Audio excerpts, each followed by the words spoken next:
difficulty, so we're having to close down and restart and things like that. I've got a recorder going, so Okay, it is getting recorded. okay. Perfect. So of the packet documents, That's the owl camera coming by.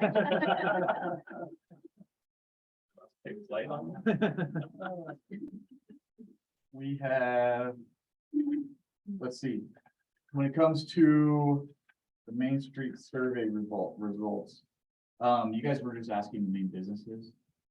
Correct. We sent that out via our newsletter, and gosh, I think there's about 250 people that received that newsletter.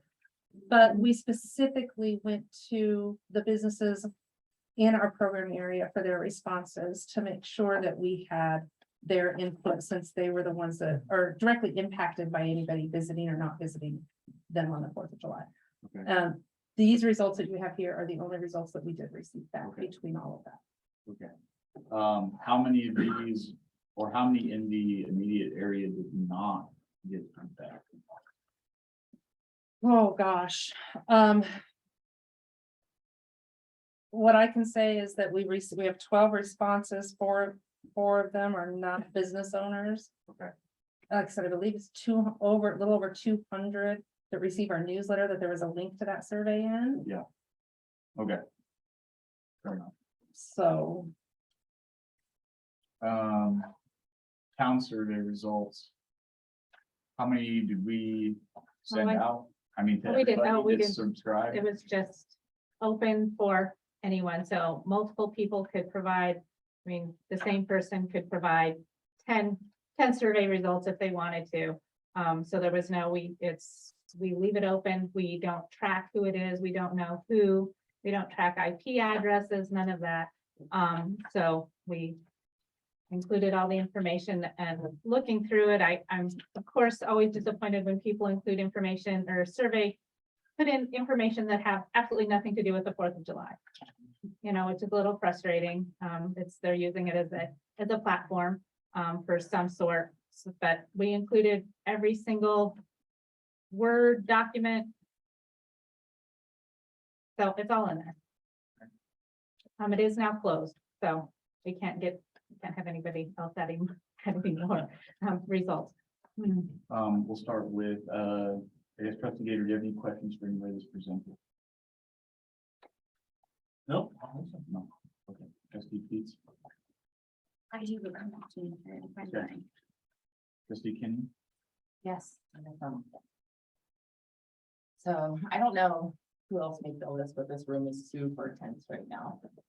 Because between the survey results and then people who've reached out since the survey results have been available publicly, there is incredible, I heard the word division a lot of times tonight, but to be honest,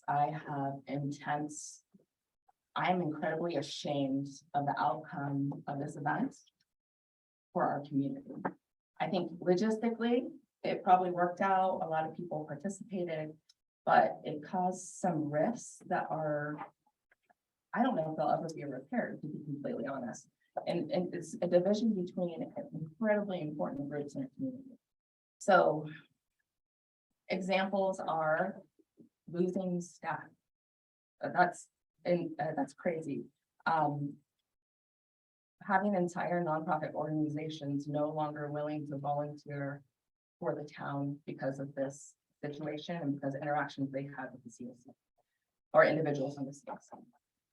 Incredibly embarrassing, especially because that falls back on the town, and it's just so sad because this is our prime. This is where Wellington shines. 4th of July is on our mural. I don't know what letter it is, but it's probably W. It's the pride and joy of our community. But when the event and the planning of it caused such outrage, it is really sad for our town. It is bad. It is bad for our town. And you know, people could have attended and have no idea how it was planned or who did it or the relationships that were ruined because of it. And they probably had a good time. Fireworks were amazing. They probably enjoyed whatever event they went to. I have no doubt about that, but understanding the inefficiencies, the waste, and the ruining of relationships that are so important to our community hurts my heart beyond what you could believe. Because this is the heart of Wellington that we're talking about right now. In addition to that incredibly concerning feedback, this has been building for years at this point. It is not just this year. It is a battle that has been started between a commission of the town by volunteers and the community. And it has to be resolved. Like, absolutely no way that this continue as it is right now, and that I would be proud to call Wellington my home. And that this is the pride and joy of Wellington. Absolutely inexcusable. So, so we talked about just how ugly this was. And I hate to do it because I love this holiday. I love this for our town, but it was incredibly ugly. And you can see those responses directly through the survey results. There's a significant, if not the majority of them, are incredibly horrible, including personal jabs, which, you know, at this point, I have the sense in my mind that I probably know where they came from. Like, that's how horrible the situation has become. And I'm not a negative person. I am not. So if I'm at this level where I'm so disgusted, I mean, that's really bad because I always look on the bright side. So that's one of the things. The things that came out of this that were wonderful, and I think it was acknowledged already by the chamber and Main Streets, is there is a lot of unity between the people who are victimized by the CAC, essentially, with their perception. They came together to do what they thought was right for Wellington and for their businesses. Many people reached out to me, both through these surveys and individually, to say that they feared retaliation. And they feel like it comes from the town, which sucks because it's not from the town. It may be from individuals or from the CAC. So it hurts me. But the wonderful thing is these groups did come together to do additional events and to participate. And I think the more people who participate, the better. The more events, the more things that we have in town, the better. More people can participate.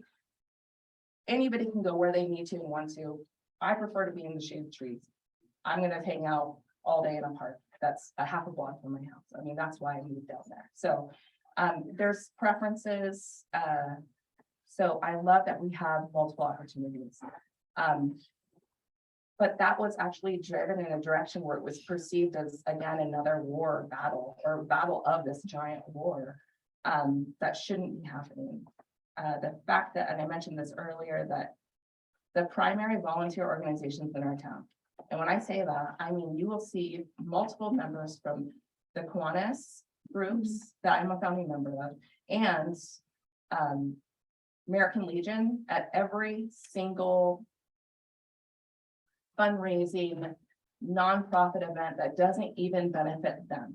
They will be there for every time. I see them at the food bank. I see them at, you know, every single opportunity, including the primary volunteers for CC in the past, that will have nothing to do with it anymore and feel physically threatened by participating. What kind of liability is that for an account? The other part I heard tonight that I would love to pursue further is the local focus.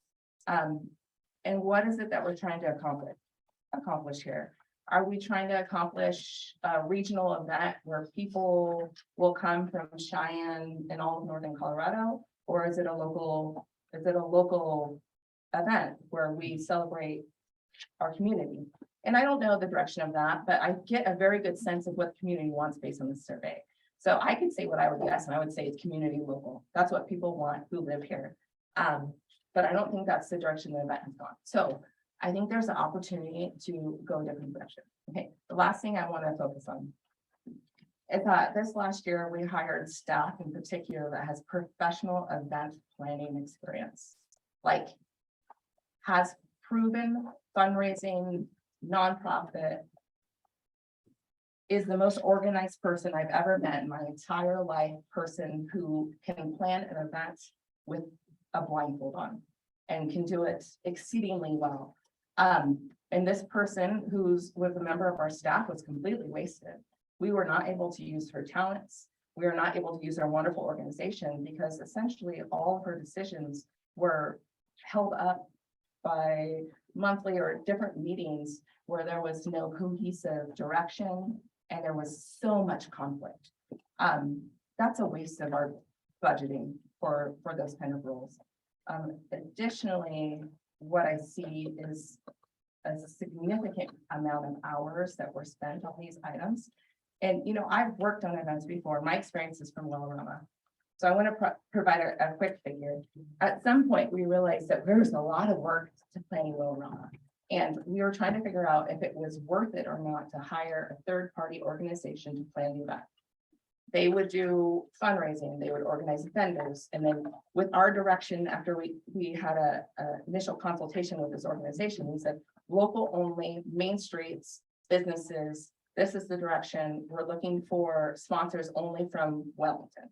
And they said that they could do it. And it cost $12,000. And it was a full start to finish event planning package that they would do that. For the event that we were planning, our entire budget was around $12,000 for it. So it didn't make sense to use them. And we figured we could rely on the volunteers to do that at that level because we weren't that big. If this were to grow at any more from the perspective of Wellarama, it would have been a financial decision to use a third party or professional event planning service because they're efficient. They can do everything that we could otherwise do, but in such a smaller amount of time. They have connections. They've done traffic plans before. They've done all the things similar to what we hired staff to do exactly for that purpose. So we essentially already had that third party event planning service, but we didn't use it. So all those hours that went into staff time were completely underutilized and completely inefficient. So I have a huge budgetary concern around the planning of this event. I think it is not good. And obviously has had very hurt all around. Okay, so that was one of the major pieces. The other one is I've been doing a little research outside of this after I received the packet for some major concerns I see in survey results. And we've been looking at other events and organizations essentially that have outgrown kind of the model that we have here. And it's the reason why is this is such a huge event at this point, and I am so thankful that it's grown to this level. Although I'm curious about the direction, but I think that's a sign of success of our community and our celebration of 4th of July. But at what point is it inefficient by budget and by planning and staff hours and the sanity of the cohesiveness of the community that we continue using that model? I don't think it's working.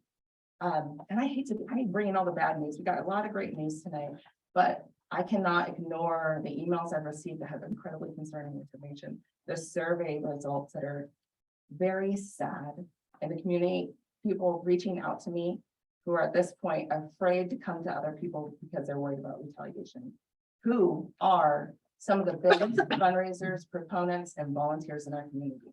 So that equation doesn't make sense.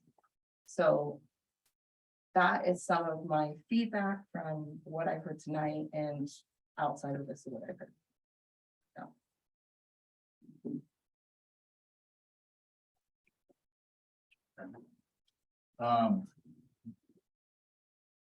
Trustee Mason. I've just got a few clarifying questions maybe for myself and to kind of add on to what Trustee Kinney was mentioning there.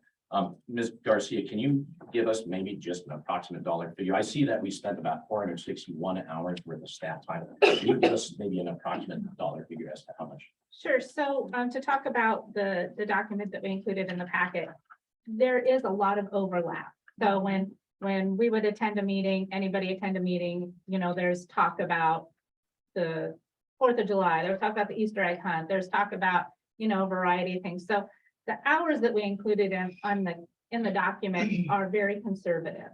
So we felt like for transparency purposes, we included, like, if we attended a meeting, these were all the items that were discussed. But this was, you know, and then the hours we put in were, this is what we think was put towards 4th of July, you know, somewhat close, but just we're very conservative with those numbers. So, you know, it says 461, maybe it was 431, 441, but it's somewhere in there's the upper 400. I went through the document a couple different times and played with numbers. And that's about what I came up with. So as a total, as the 461 hours, it's a little over $20,000 in staff time. You know, of course, if ratcheting down comes in anywhere between $18,000 and $19,000, even estimating on the very, very low side. So I wanted to create this document because I watched what happened last year and I saw the amount of staff time that was used and we were not quantifying it. We weren't tracking anything. I didn't know. All I knew was Hallie was gone all the time and so busy and I needed her. You know, it's like I needed you to work on some projects and she couldn't because she was busy with the CAC. So, and it's not so much that it's busy with the CAC, but there's a lot of back and forth and a lot of meetings to attend and things like that. So answering your question in kind of a roundabout way, I wanted to make sure I. No, that's great. And honestly, I appreciate you mentioning that latter part because I was actually going to ask, you know, how did that compare to amount of time that we spent in the past? But no worries there. Well, just a couple things I'd like to say. I thought the 4th was an absolute blast. You know, obviously we have the usual hiccups, running out of candy on the parade route and that sort of thing. Always. But I will say that, you know, I don't think it was without the participation of some of these groups really getting out there and putting on some of these side events. Obviously, the American Legion putting on the beer garden downtown. We would not have had participation in the downtown businesses had those folks not been able to put that on. Yeah, it's very disappointing to me that the Kiwanis, a volunteer organization, decided to pull out of this because of divisiveness with the CAC. And the fact that the Legion really didn't want to contribute with those guys either. That's very depressing. You know, and I think we need to figure out a better way to get all that working together. So yeah, I think it's very clear that we've got some divisiveness going on here. And me personally, I'm absolutely not happy about losing our town clerk, Main Street's executive director, multiple CAC committee members from the past, potentially due to Board of Trustees member. And I think that's very concerning. So that's all I have.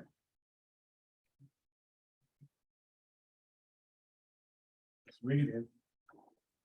I thought from what I saw, it was a pretty good day. I think the police did a fantastic job. You know, I know a few people around here wish we could get the fireworks under control a heck of a lot better. And it sounded like, yeah, it was crazy that night. So I don't even know how you even did it as good as you can. As far as having 2 different places, yeah, I'd like to see it all localized.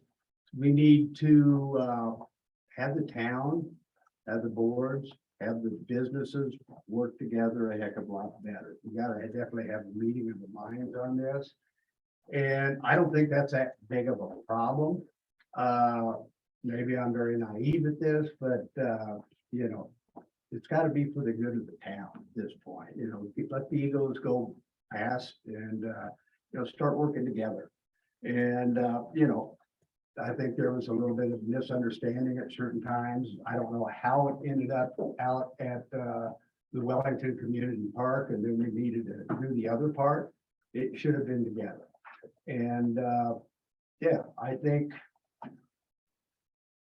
we just have to work as a team. I mean, it's got to be for the best of the town. It's got to be for the best of the people that are not necessarily on Main Street, but it also has to be positive for the people on Main Street too. I mean, yeah, I mean, this is a big money maker, and you know, we definitely don't want to hurt businesses no matter where they're located at. You know, as far as other things too, as far as businesses from out of town, yeah, I don't really think that's a bad thing to have, because I think we need to be promoting our town to other businesses. Hopefully we can bring them in. You know, we're trying to grow this town. We're trying to grow it in a positive way by bringing in new businesses into this town. So, yeah, I mean, it's good that we got to promote our people. We want to make sure that they're promoted, whether they're on Main Street, whether they're on the south side of town, wherever. But, you know, we need to promote the town, hopefully to make it grow, make it get a better tax base too, by bringing in more businesses at that point. So again, we gotta, you know, we gotta get everybody working together on this, on it. You know, we got a great town. We got a great program here. We got great support staff here. You know, I think our people, you know, we put in a lot of hours. I mean, the volunteers that were there did a fantastic job. I mean, they worked their butts off. And we should respect them for doing that, whether it's CAC, whether it's Main Street, whether it's Legion, whoever. You know, we gotta respect everybody at this point.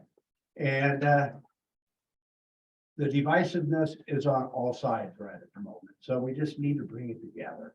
You know, we are a community. We gotta work together as a community at this point. Let's try getting some healing going on. Thank you. Trustee Teets. So I do commend everybody and Legion, Chamber, everybody. At the end of the day, it would have been amazing to be able to have everything combined. I couldn't even imagine what that attendance would have looked like because they said about 4,000 out of the 12 were over at Wellington Community Park. I couldn't even imagine what 12,000 in attendance would look like in one centralized location. I just had a few questions as far as, or comments. So I did want to give a kudos to Fire and LCSO.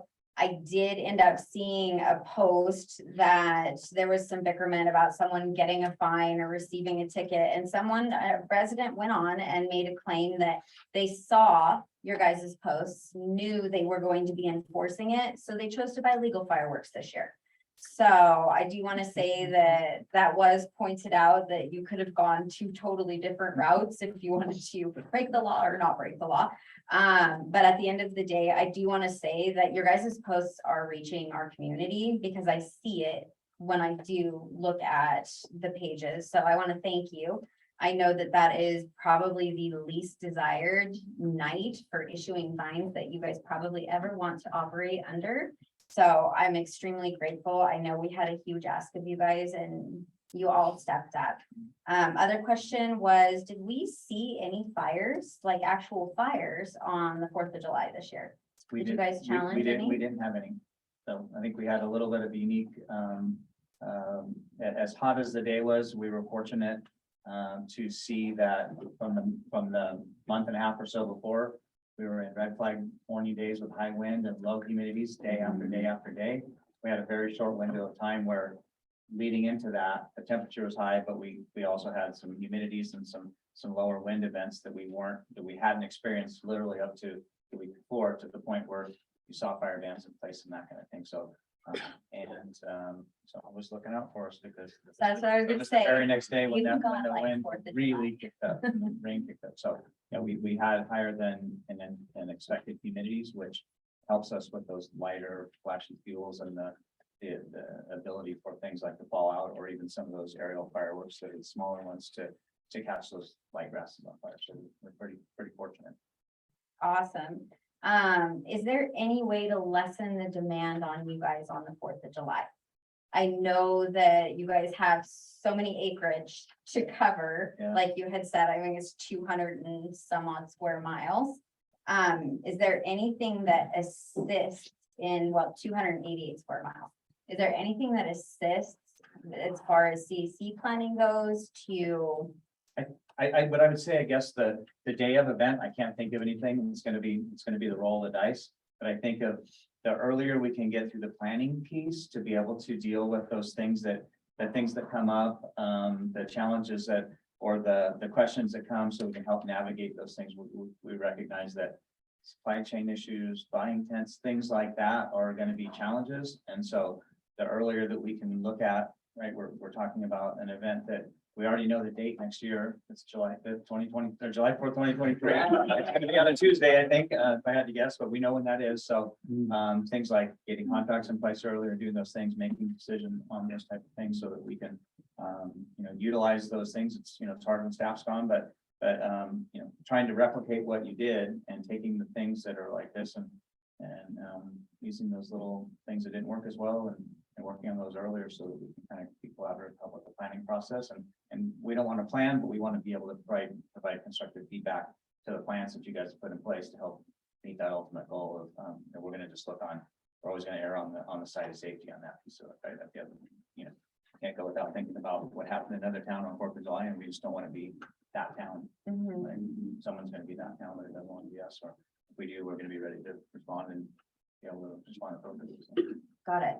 One of the other questions was, it was my understanding there was some conflict with, Parks and Rec staking bounce houses down with sandbags. But I had a conversation with Tina, with Fort Collins Bounce House to kind of see why we staked and sandbagged. And it was explained to me that there is safety clauses on the equipment that actually state, do you know anything about I wouldn't safety either. clauses with bounce Yeah. houses? I can't speak to that now. Okay, I know that the only thing I can speak to is just some questions about staking and where staking is appropriate. You know, things like the larger the structure, the longer the stakes have to be, which then gets you into things like underground electrical, underground cable, underground wires, and irrigation equipment and that kind of thing. So I would just say that you have to kind of defer to the manufacturer of the equipment or the representative equipment, and then the location where you're gonna put it in, and make sure that those two people can speak on exactly what type of equipment, and then how they're gonna fix those or secure those. got it. Awesome. Thank you. As far as Chamber, Main Street, American Legion, I truly don't think anybody sitting on the CAC, and that is me included, nobody seeks drama. Nobody looks for division when it comes down to trying to plan these things. We do get restricted, so to say, on making choices and decisions where when we had a discussion with Everett a while ago, it was kind of one of those things where the discussion was, well, do you want 2 bounce houses and 10 vendors and a parade in a park? Or do you want a full event for the 4th of July for all of the community? Then you have to move it. If you want all of this extra stuff, it cannot happen down in Centennial Park anymore. So, and one of the main complaints that we had filtered a few years back, Nat, please feel free to correct me if I'm wrong, but one of the things was there wasn't enough bounce houses for kids. So that was a heavy complaint that we had filtered years previous. So we added bounce houses. I think we did 5 this previous year because of the previous year's complaints on not having enough for kiddos to do. They would get too close to the cars at the car show because the lines for 2 bounce houses would send them out into the car show. So it was more of along the lines of pretty much all CAC's planning is reactive to community feedback. It's planning for what's happening the next year, going off of the whole community. And I'm not saying your guys' businesses on Cleveland don't matter, but we have a lot of businesses all around town. So trying to figure out how to include Main Streets, Chamber, I know you guys handle all of the businesses around town. So it's trying to figure out an even balance between representing the community, because we are using taxpayer dollars to host these events. So it's figuring out how to take care of the community, handle everything that the community is asking within limited restrictions for safety, to make sure people do remain safe and not have experiences like we watched happen in other cities on the 4th. But there has truly not been a generalized goal of any kind of division with Main Streets, with Chamber. There's been a lot of reach out through the years in trying to get Chamber, Main Streets involved. And the emails were included, but that was kind of one of those things where, since I am being one of the ones called out and saying that I am creating this divide, I have been involved probably close to 10 years in helping the businesses in Wellington, whether it be through Chamber, whether it be through independent volunteering. We host a slew of our own community activities through a business that we own to get the community out and about and involved. So this is something I have been passionate about for almost 10 years.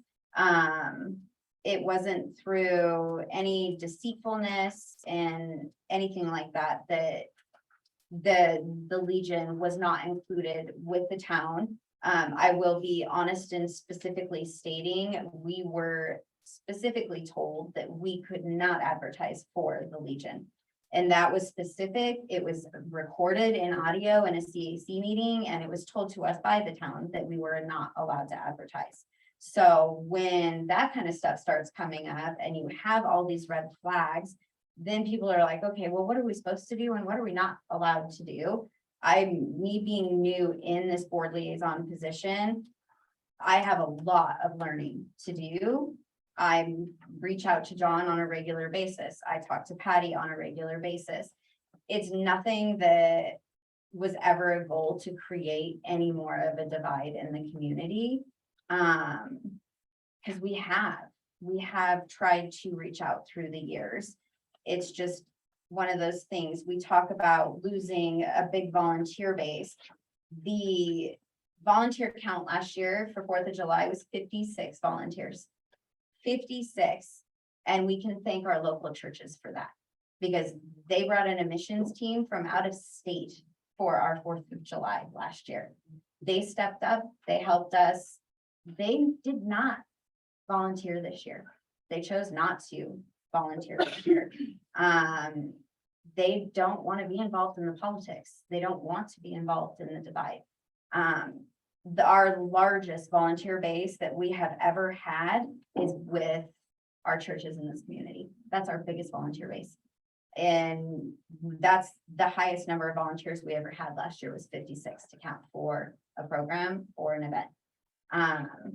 I was still a part of it this last year. Extremely grateful that we had the volunteers. How many do we have this year? So as far as volunteer goes, I want to say maybe 15 to 20 that signed up for just the community park area, to my understanding. I don't know as far as what the parade was downstairs, because we didn't handle that aspect of the volunteering. Okay. One of the things I will say in having discussions is it's not just the businesses that we need to look at that feel like they're being alienated. It's also the churches that feel like they're being alienated as well.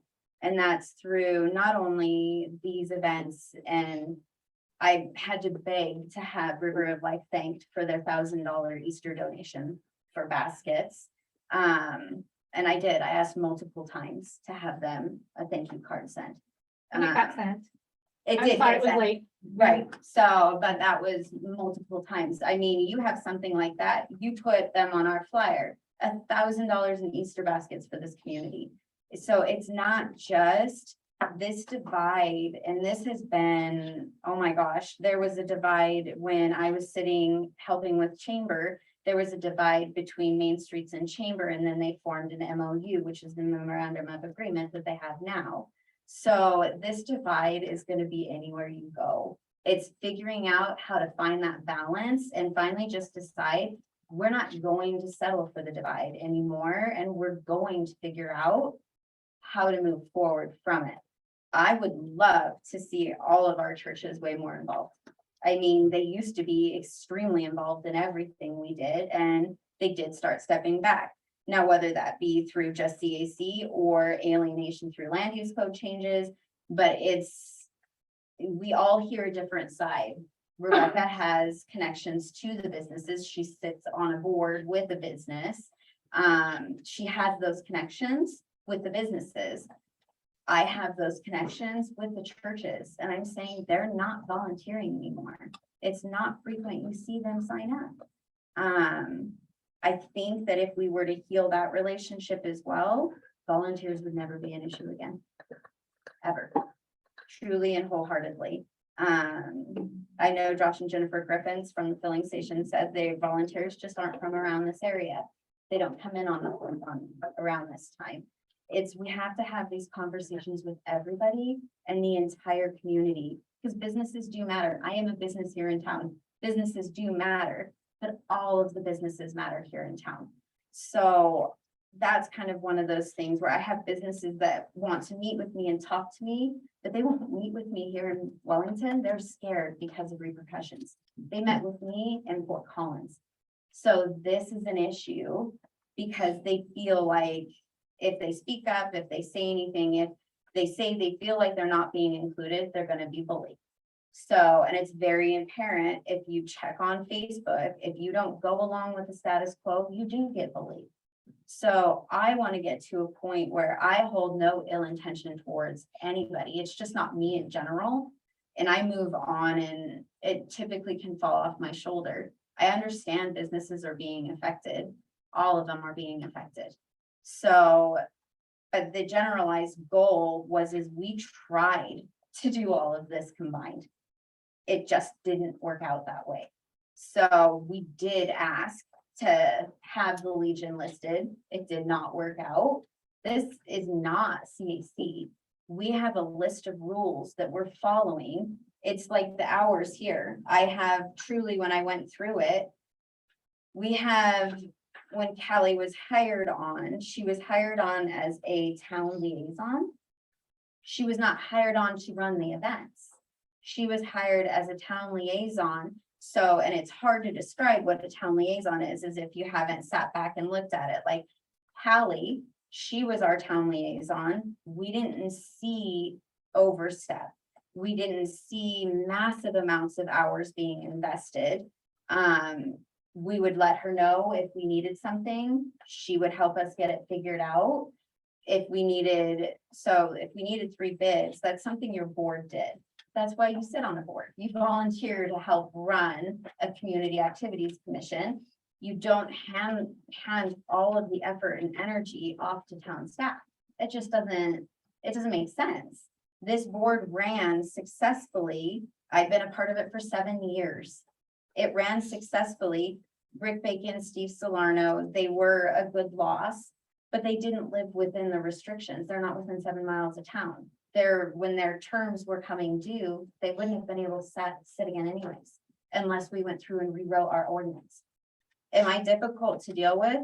No, I'm just blunt, and I know I need to work on that, but it's one of those things where I don't really want to waste a lot of time. Let's do this, this, and this, and get this done. It's just my temperament in general, I guess, and some people that works really well with, and other people being more gentle probably would be beneficial. But I think at the end of the day, I'll take the last of my time to say, I am extremely impressed with the CAC. So I will say, and sitting on this board for 7 years, we went from having mainly 2 people do everything on the board to all of these board members literally dove in. Mario's connections with the vendors, it was awesome once he was able to work on his vendors by himself and vendors weren't confused on who they had to call. So once we had stipulated that Mario is your contact person, then it seemed to go a lot easier for Mario and he was able to kind of work off of that platform. But I think, and it's no offense against Callie in general, I just don't think she was used to working with a board like this, where you have the town involved. Nonprofit boards and town boards are way different in function. So, because I've sat on both of them, and CAC is hard to adjust to because of all of the extra legalities involved with everything. But as a liaison, she was simply there if anyone had questions, if anyone needed her to get quotes on stuff, then they would say, hey, will you get us 3 bids on this?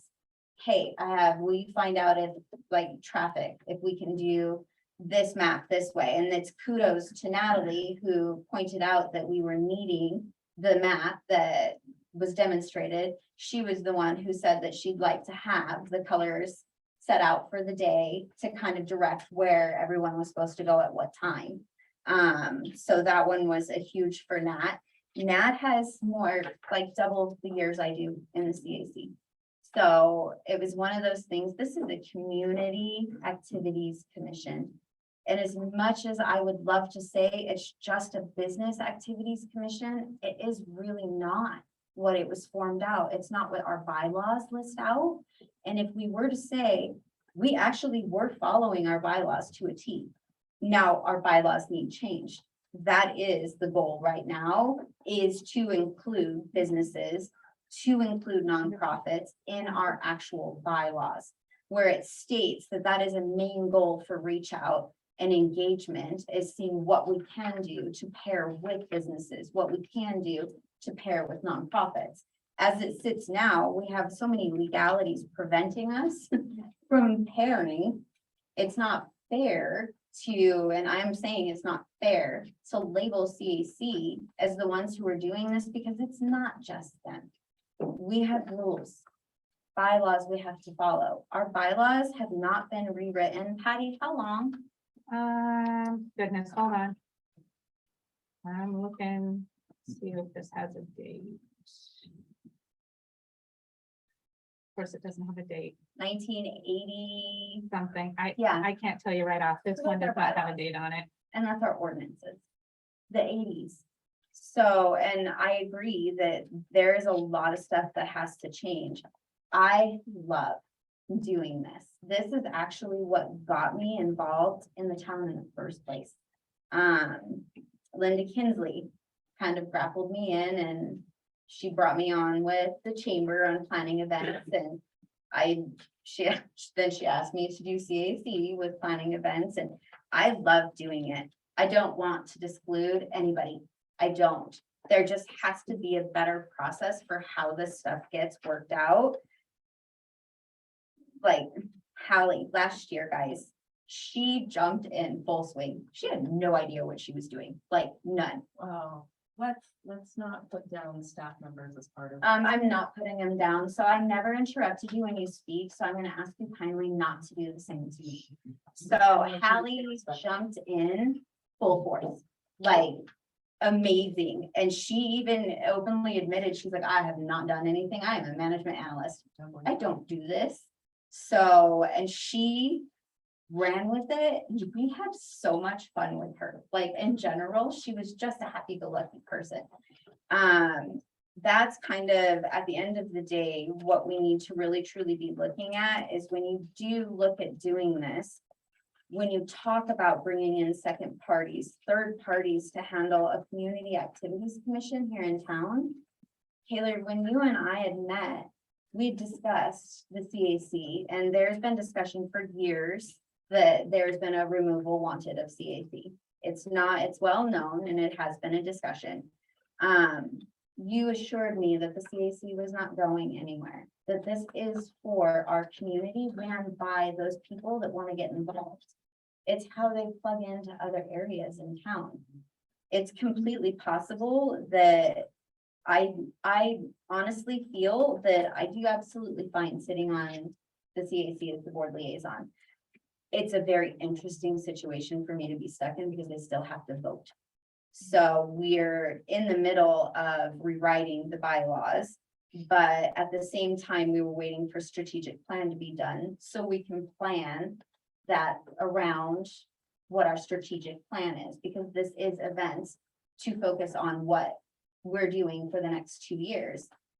It'll be a main goal. Business was one of them, but it's not just in businesses here in Wellington. The goal is to attract new sales tax base to Wellington. You cannot alienate the people wanting to come in from out of town to open businesses. There's one particular, and this is one you and I had talked about. He never showed up that day. It was just one of those things, and I don't know if he'll be back again. So, and that's one of those things where when we're alienating businesses from coming in from outside of town, that also affects sales tax base. That affects loans being taken out for people wanting to open new businesses. There's so much more that goes into it. But I would prefer not to see the CAC be readdressed or moved around. But I think that I would really like to focus more on where we go forward with how we work on partnerships. I think that's the biggest thing. I have nothing against working with the Legion again, ever.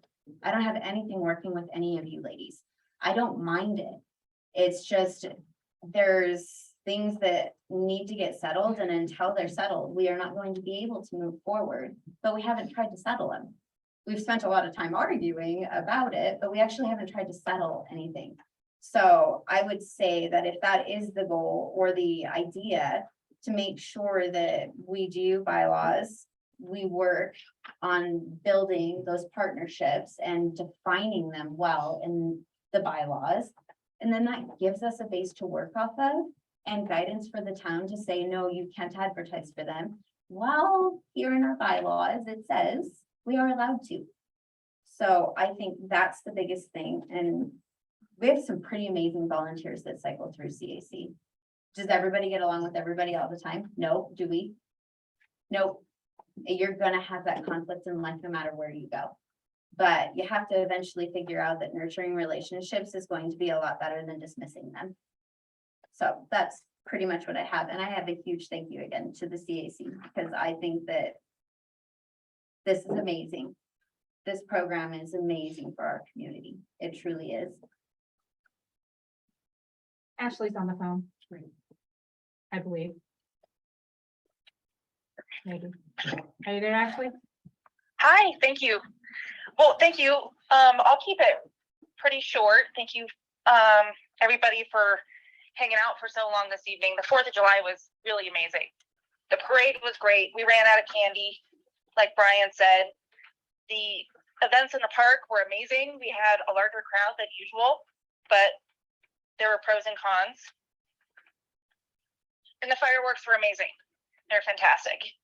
And a few years ago, the town board made a decision to take the fireworks away from the CAC because of safety.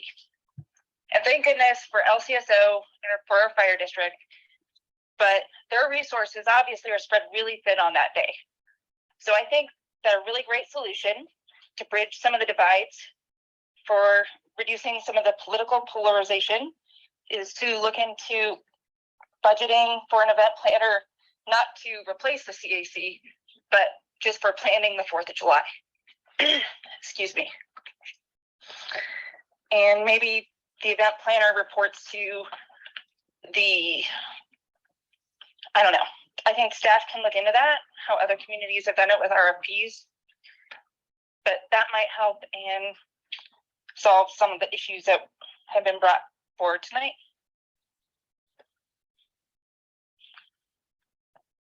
Is that it? That's it.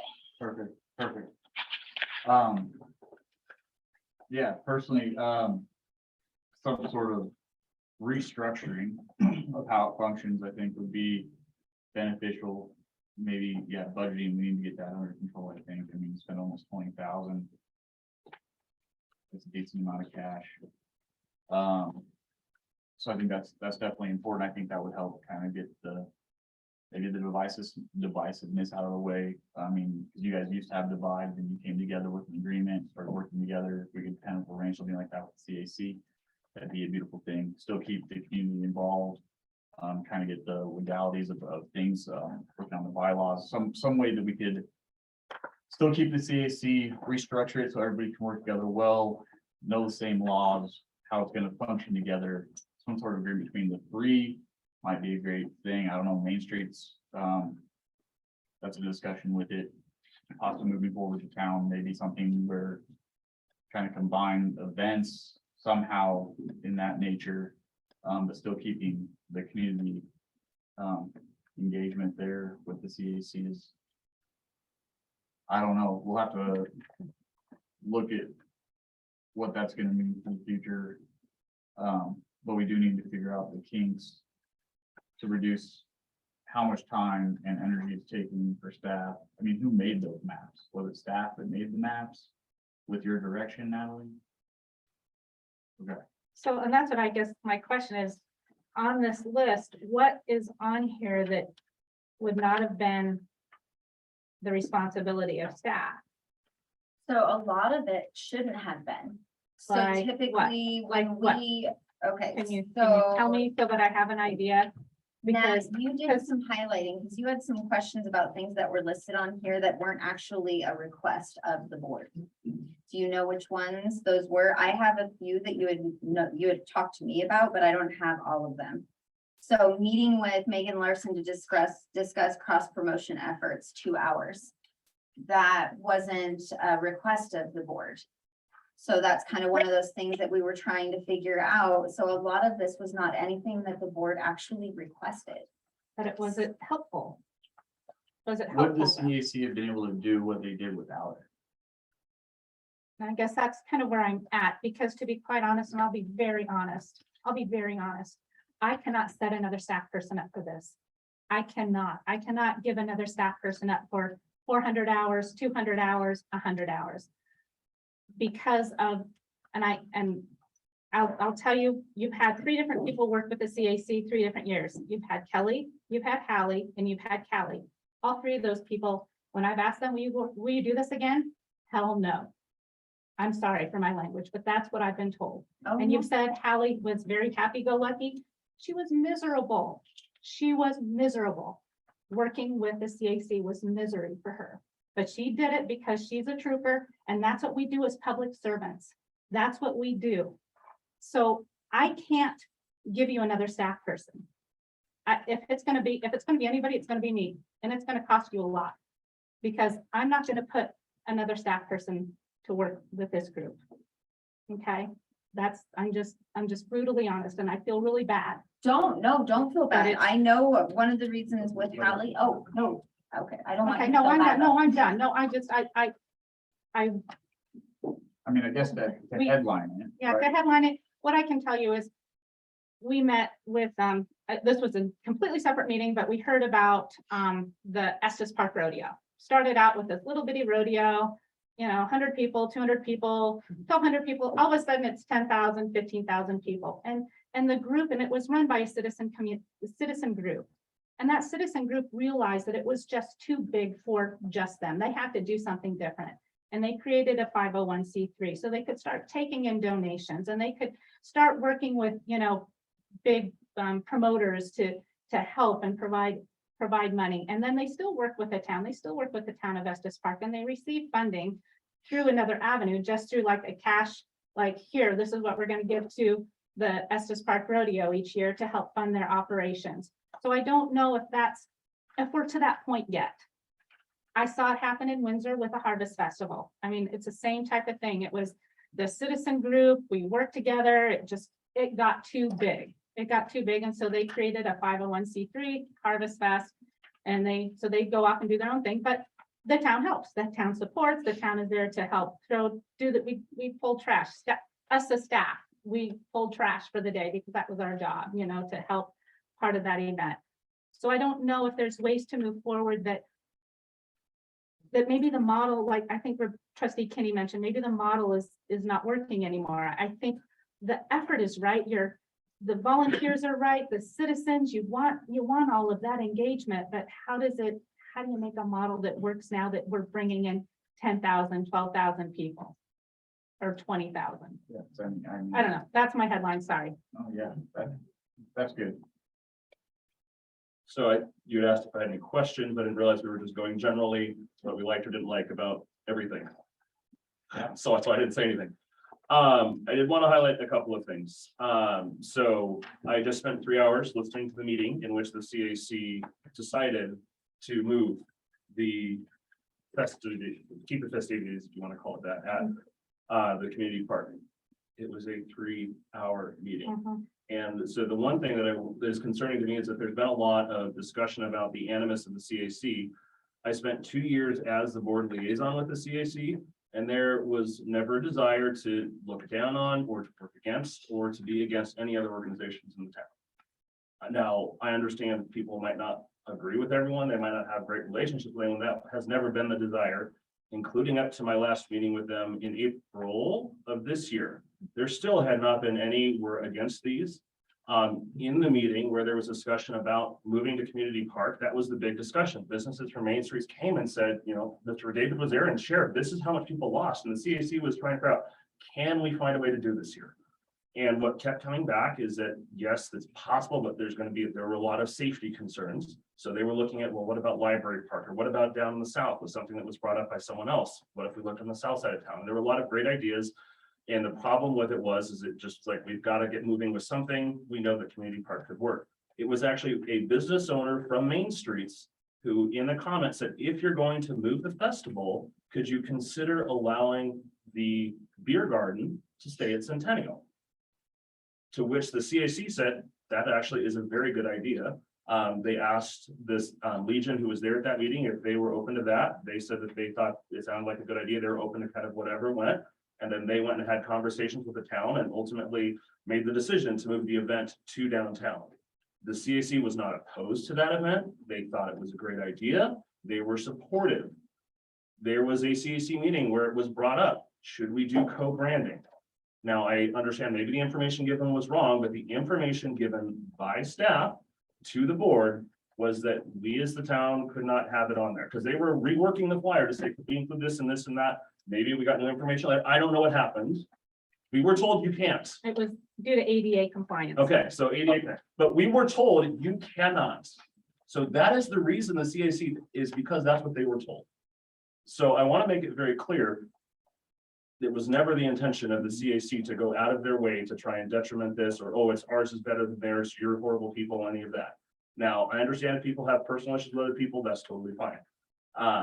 The other thing I know was mentioned is that we hired an event planner. In the budgeting the position, the board that position was never brought to the board as an event planner position. That was one of the things, we were not told we were hiring an event planner. We were hiring a business and community liaison. I was on the board when we went through that budget. I asked a lot of questions because I was questioning whether we should add positions to the budget. That was never in the description. So if that is what that job became, that was never the intention when that individual was hired.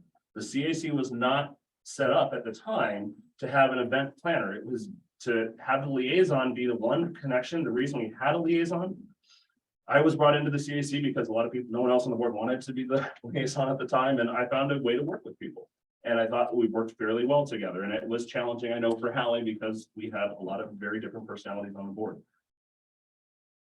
The idea behind the staff liaison was that we had happening before was we had one person talking to this person in the town, this person talking to the fire district, and this person talking to the sheriff's office, this person talking to somebody else in the town, and it was just madness. And the idea behind the staff liaison was you'd have one staff member who was at the meeting, could then say, okay, let me go back and I'll figure out who in the town needs to know this, and then I'll bring the answers back to you. It was not the idea as the staff liaison really was if there was contractual things that needed to be done that the volunteers shouldn't be doing, they would handle those. But in terms of planning the events, drawing maps, things like that, that was supposed to have been done by the board members. So it sounds like somewhere, and I don't know why, but we shifted away from that.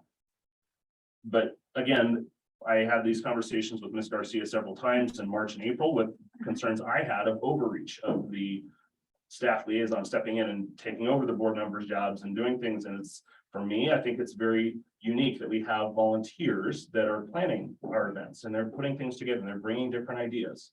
And it's not just being put together by, oh, we pay a professional from outside, which I'm sure we could hire a great professional, but are they a professional who's lived in the community for decades or knows all the people or knows the history here? Not necessarily. And it's also not something that's now taking up, again, as we talked about, $20,000 of our staff time. We don't pay our staff currently. Now, if we as a board want to go that direction and say we're going to pay a staff member to be an event planner, then great. But up till now, we've never budgeted money for that. So staff shouldn't have been expending $20,000.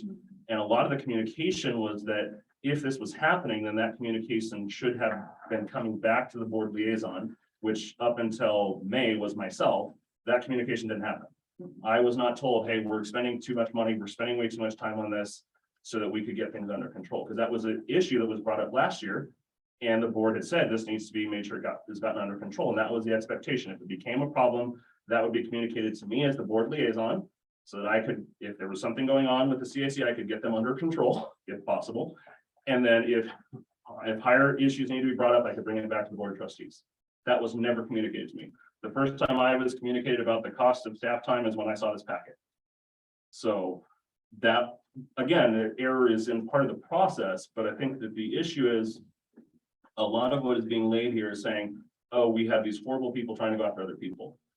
And to be frank, that really is not the case. Now, I understand our process has not been smooth. I understand this process needs to get improved. But we need to make sure that we're focusing on that instead of personal attacks on the volunteers who've given a lot to serve our community. Well, I'm saying I did the math last year. So, and that's part of the volunteers' responsibility and job was doing pretty much everything for an event. We all had our own little, just like any other board is run. You all have your goals and missions you need to accomplish, and then we report back at the next month's meeting. What we found out, we bring the three bids that we were all supposed to find in. It's how we saved thousands of dollars on bounce houses moving to Fort Collins bounce house. That's what that volunteer position, that's what they do. So that was one of the things where I was confused, because now we had nothing to do as volunteers. It was just all being done behind the scenes previous to our meetings. So we actually weren't like actually planning, going out, feet on the ground, getting engaged, getting involved. We weren't doing any of that. So it was just a very interesting situation to be in. So, and one that I think created more conflict than it really needed to be. The town's, staff position in this, it is truly not needed. It's truly not needed unless it is traffic, unless it is contract signing. But we would look over all the bids, review the bids in previous years, pick the one we wanted, and then tell town staff, this is the one we need you to sign. And actually, we can legally sign, according to our bylaws, we can legally sign a contract. We can enter into a contract as CAC board members. Oh, sorry.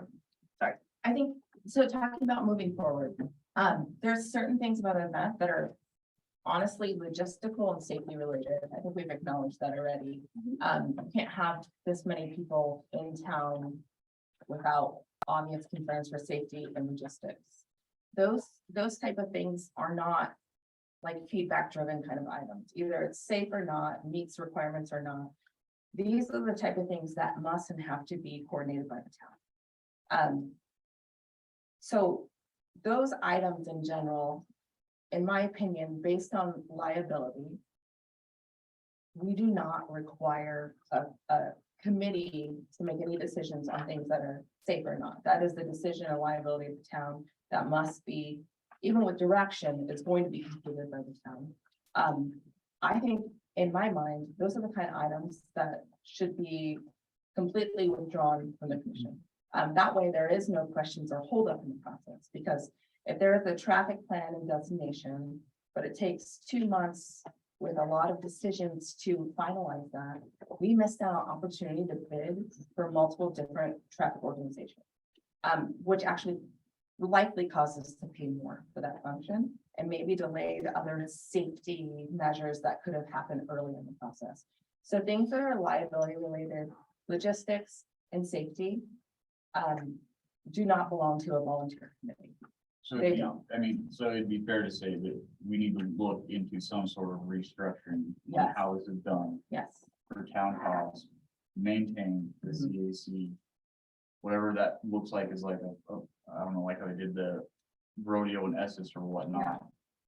Some way keeping the committees, we have the input, but removing or keeping the town liable for and moving things smoothly, correct? right. And then the other part of that, where volunteers are so essential, is if we're talking about listening to community, engaging the community, that is a wonderful opportunity for volunteers. And the way that that could occur is through an open house, activities, surveys, you know, creating a theme for the event. That's a fun thing for the parade each year, a theme for the general event, marketing and telling people about the event, encouraging people to come. These are fantastic things that build the character of an event. These are wonderful things that don't necessarily have a liability or safety concern. And these are fantastic items that the community can participate in. Should it only be one committee that participates in that? Absolutely not, but we see that there's a bunch of survey results. So the fact that they're coordinating that is fantastic. So I love for volunteer, and then of course the day itself relies on volunteers. So coordination of volunteers, fantastic. Do I think there needs to be a liability waiver? Absolutely, but that's another piece. But those are fantastic parts that the community can build and form a wonderful event. But the items that have to do with actual coordination, safety, logistics, those do not need. Those do not need discussions and conversation. Those are just things that have to be safe. And if we're delaying the decisions and the rollout of those, because we're making it a discussion, we're not setting ourselves up for success, and it's costing more money because we're going to meeting after meeting with the same staff member to discuss something with the staff. So feedback on that through surveys, exercises, whatever kind of engagement that I would encourage you to even more would be great things for a commission to really own. And then that way you can take that into considerations where we're doing things that just cannot be compromised. We cannot take a risk for liability because we want to keep it in the community hands. There's plenty of things the community can do, but those things shouldn't be. So I think we need to designate what they are. And the thing is, we're spending 5 times the hours on making sure the community can participate when really it just has to be a certain way, safe or not. So that's always at everybody's, to be honest. So I just had a question, because I know this is, my understanding was we were doing a debrief on the 4th of July. We've gone way off into discussion around the CAC, which I believe is the next agenda item on our meeting. So I know we've got a lot of people here from different organizations that are sitting here listening to us discuss the CAC. Was there more planned for the 4th of July, or have we moved on to our next agenda item? I missed that. So, my understanding was we're doing a debrief 4th of July. We've gone way off into our next agenda item, which is discussion of the CAC, which we've got all these wonderful people sitting here at the table, Right. listening to us have a discussion that they aren't really need to be sitting here for. So I didn't know, were we planning to do more on the 4th of July, or have we moved on? We are going to be moving on to CAC specifics, bringing them to the table so we can discuss this further. Thank you guys for all that you do to keep this kind of safe. I'm grateful enough for that. One heck of a 4th of July. Really proud of you guys. And thank all of you. Successful 4th of July. More to move on to and be proud about, and each one of you. Very important. It takes a village. It does. It does. Okay, so we will close this first portion. We're gonna take a 2-minute break, and then we'll bring the CAC to the table, and then we'll continue the discussion from there.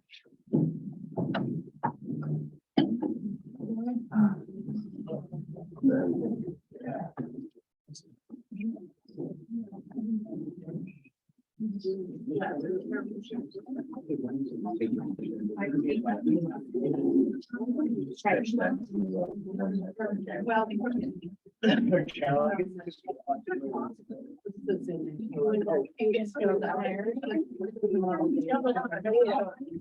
over there. So now. Yeah, I know. I did put one that's in front of me all.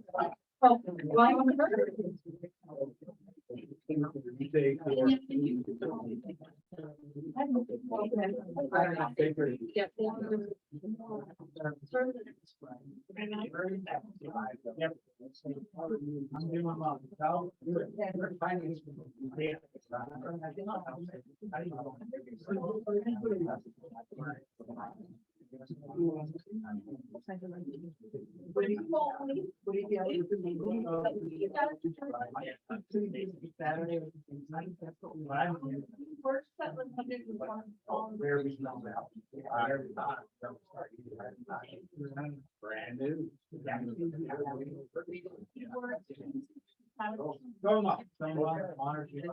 Yeah, after. Yeah.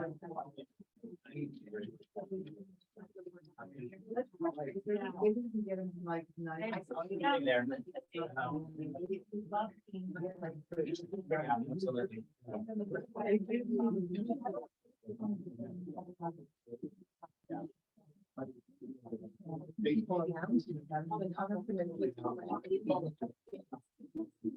Yeah.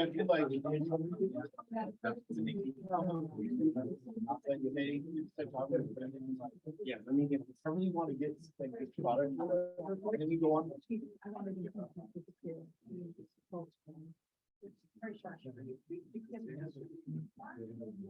Yeah, well.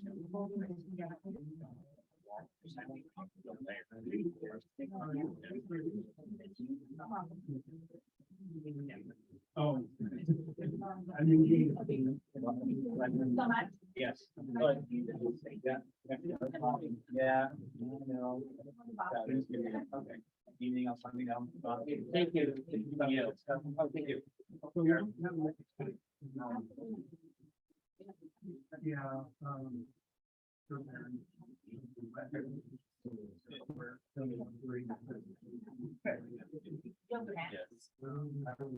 Maybe like to eat food. I know, we need to charge investigator, to be honest, I just got the list of time that. Not even that. So I asked, we're having the debrief, we're doing the CAC thing. Give me a list, and that's it. Yeah. I was tracking it throughout. The failure was we had like this probably a year ago, and we did not you failure. We as a board did not address it either. Well, and but how We- how is it that they were asking her to do some of it, I mean, and some of it is just trying to be prepared and trying to be helpful, maybe. Sure. And I'm like, well, I guess we don't need to be helpful. Really comes into the discussion that you and I had about, we need to clearly define your role as what, and hopefully we can knock some of that out tonight, because that really just. Our attorney is having a lot of problems with the role. No, I, So he's like, honey, you say, oh my God. No, but we need to sit down and work it out, but that's what needs to happen is the, hopefully we can have a productive conversation right now and actually figure out what's a good solution. Absolutely.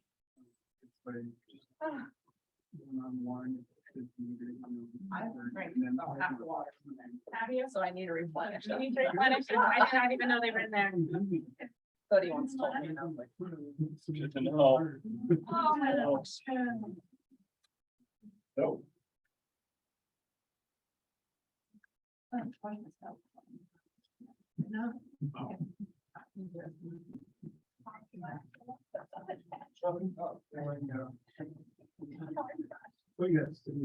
yeah, four citations. It's a start, it's a start. And 11. Yeah, but the word on let's talk about it once. We're not finding anybody, don't worry about it. Yeah, well, if people keep doing that, I don't want to work for you. Need to get there.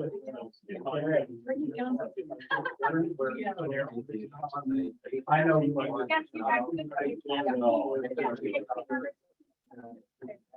Yeah, I know, a lot of it is just being. No.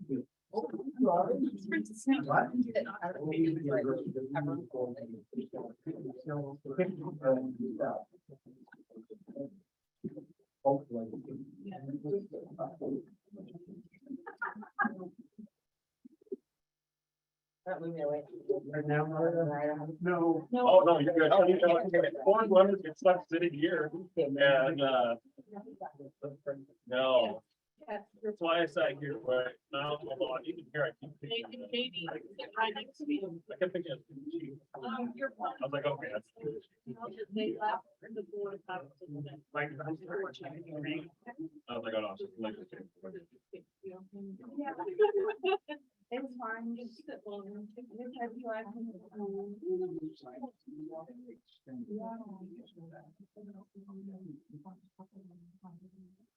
we have everybody here? So, Lynn's message, said she gave her feedback today.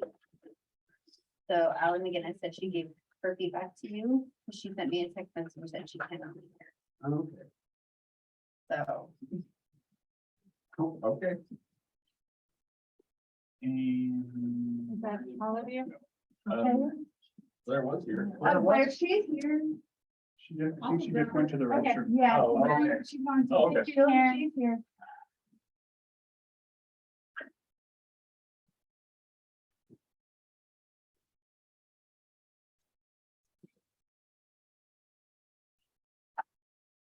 Okay.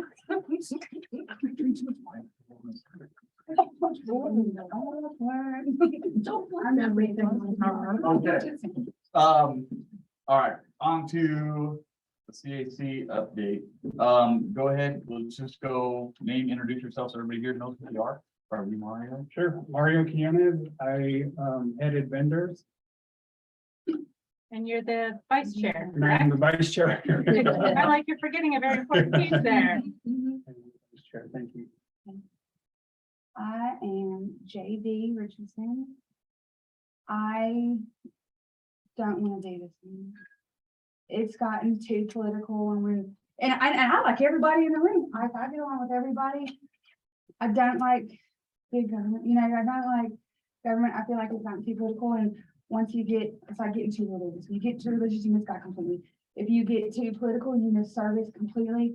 I'll be more than happy to volunteer all the time. I'll do the trash thing, I'll be there, I'll do whatever. I don't want to do this anymore. It's hilarious. This is hilarious. And I literally like everybody here, and even people disagree. I like everybody. It's the best country in the whole wide world. You are welcome. I appreciate everybody's opinions. I appreciate their thoughts, their disagreements. I don't know. I don't want to do this anymore. Sorry. I mean, I'm not really that sorry, but I mean it with love. Fair enough. Does Fair that make enough. sense? Like, that I'd be Okay. lying if I said. So is that your formal That's- designation? I'm JD. So, Yeah, Okay. that's her way. Sorry.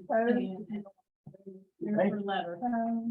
I mean, if you, You don't have to be here. You don't. yeah, if you wanna, keep it No, up. she was involved with the fourth.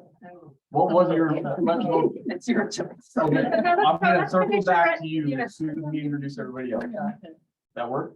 yes, Okay. it does. I swear. Blair. I'm Blair Peterson. I'm brand new to this board, so I wasn't here for the 4th of July and I just got appointed in July. That was my first meeting, so. Okay. Natalie, go ahead and introduce yourself as well. You already did that, 'cause you did that at the beginning of the meeting. Perfect. Well, not really. Everybody was calling my name. Okay, you wanna No, introduce yourself? right, Dawn, everyone Go was- for it. I'm Natalie and I'm the CAC chair and I've been involved with the CAC since, Brian Graves was the chair. So that was back, I would say according to all the shirts that I have, that was 2017. My daughter was 7 then, now she's 11 and she's over at the new middle school, high school. So, and I'm very passionate about staying on this board. Hence the fact that I've been here since 2007, been involved with it for and I really hope that we can continue, this board can continue. Because I feel like me and a few others have been the ones that have been stuck, that have stuck to it, because we're very passionate about what we do. And we're very passionate about this town, and I do have very good plans and about merging people again. Perfect. Thank you. And Ali's not here, correct? Right. Her position, she's board member. Perfect. And then obviously trustee Keats, And board Diane. liaison. And Diane's our Diane. treasurer. Treasurer. Treasurer, yeah. So we're just missing 2 board members. Okay, perfect.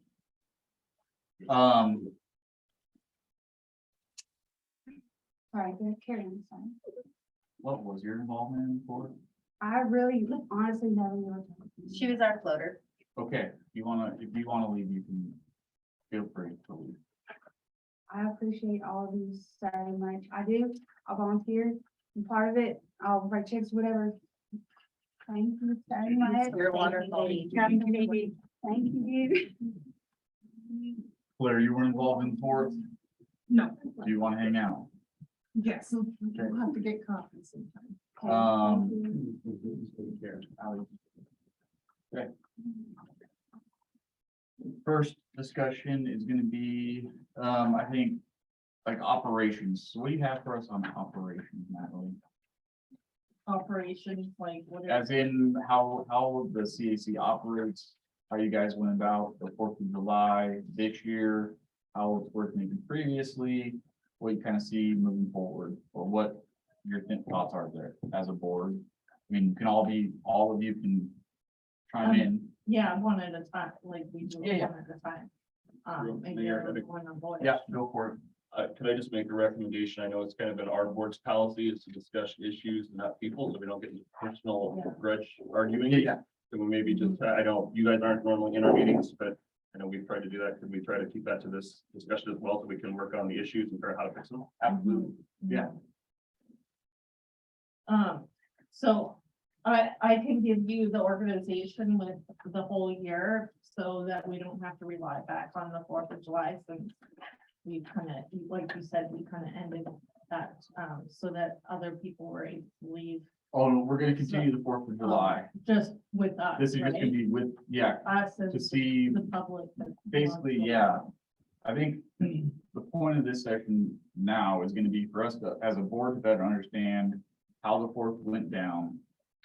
How or what we may need to do to address the issues that were stated in the surveys. Issues of budget, things of that nature. Are there? I'm open to all ideas. Okay. I'm just trying to look Since you're for a way taking to notes. move forward. Could we do, since since it's which CAC boards are here? Members and the trustees, and could we do like a Q&A for informational, or because that's easy for me, so that I have a cutoff point. Sure. I think that's perfectly great. We'll start, Some of you guys know that I can just talk forever. yeah. So we'll start. It's good to be aware. Set our questions with trustee Kenny. Do you have Yeah. questions for the CAC's operations? Yes. Or before? I do, but before we get into that, I'd love to just clear the air from the sense of risk. So I would love to get the perspective of legal as to what restrictions or things we can consider, because we can talk about how things are and all that kind of things, but if it's putting our town at risk, or if it's a liability, it's something we have to talk about changing. So I'd like to get that baseline, because otherwise we might waste a lot of time arguing something that's really not an option moving forward anyway. So if we could do that, that would be fantastic, if you'd be up for that. This is more discussion of the CAC than I have ever participated in this town. I mean, quite frankly, I have learned a lot just sitting here about the CAC. I've always had some concerns with the ordinance related to the CAC, specifically where it says that the CAC can sign contracts, Yep. because I do not want volunteers signing contracts that bind the town, just Right. period. But tonight I'm hearing that the CAC is reviewing bids for services and then directing staff on which ones to select. I've heard that the CAC is soliciting bids generally. That sort of thing I think is kind of concerning to me.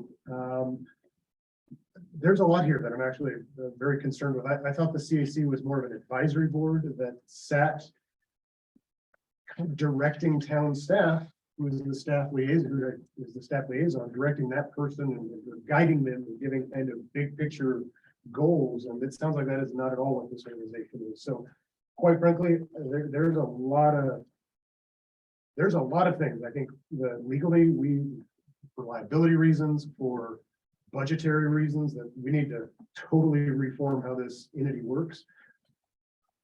I'm hesitating a little just because I'm just figuring out what this entity has done or is doing or wants to do. And I think it's more, set some goals and then we can figure out how that can work. But Put you on the spot. I'm hearing, I'm terrified, to be quite honest.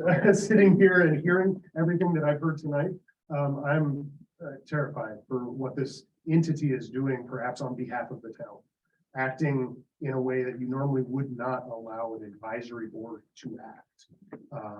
So I kind of think I'm going to leave this meeting after learning what the board wants this CAC to look like, what the CAC wants the CAC to look like. And I'm going to go back and do a bunch of research and draft some memos laying out some guidelines, some boundaries around what that should look like. Because this is this is a lot.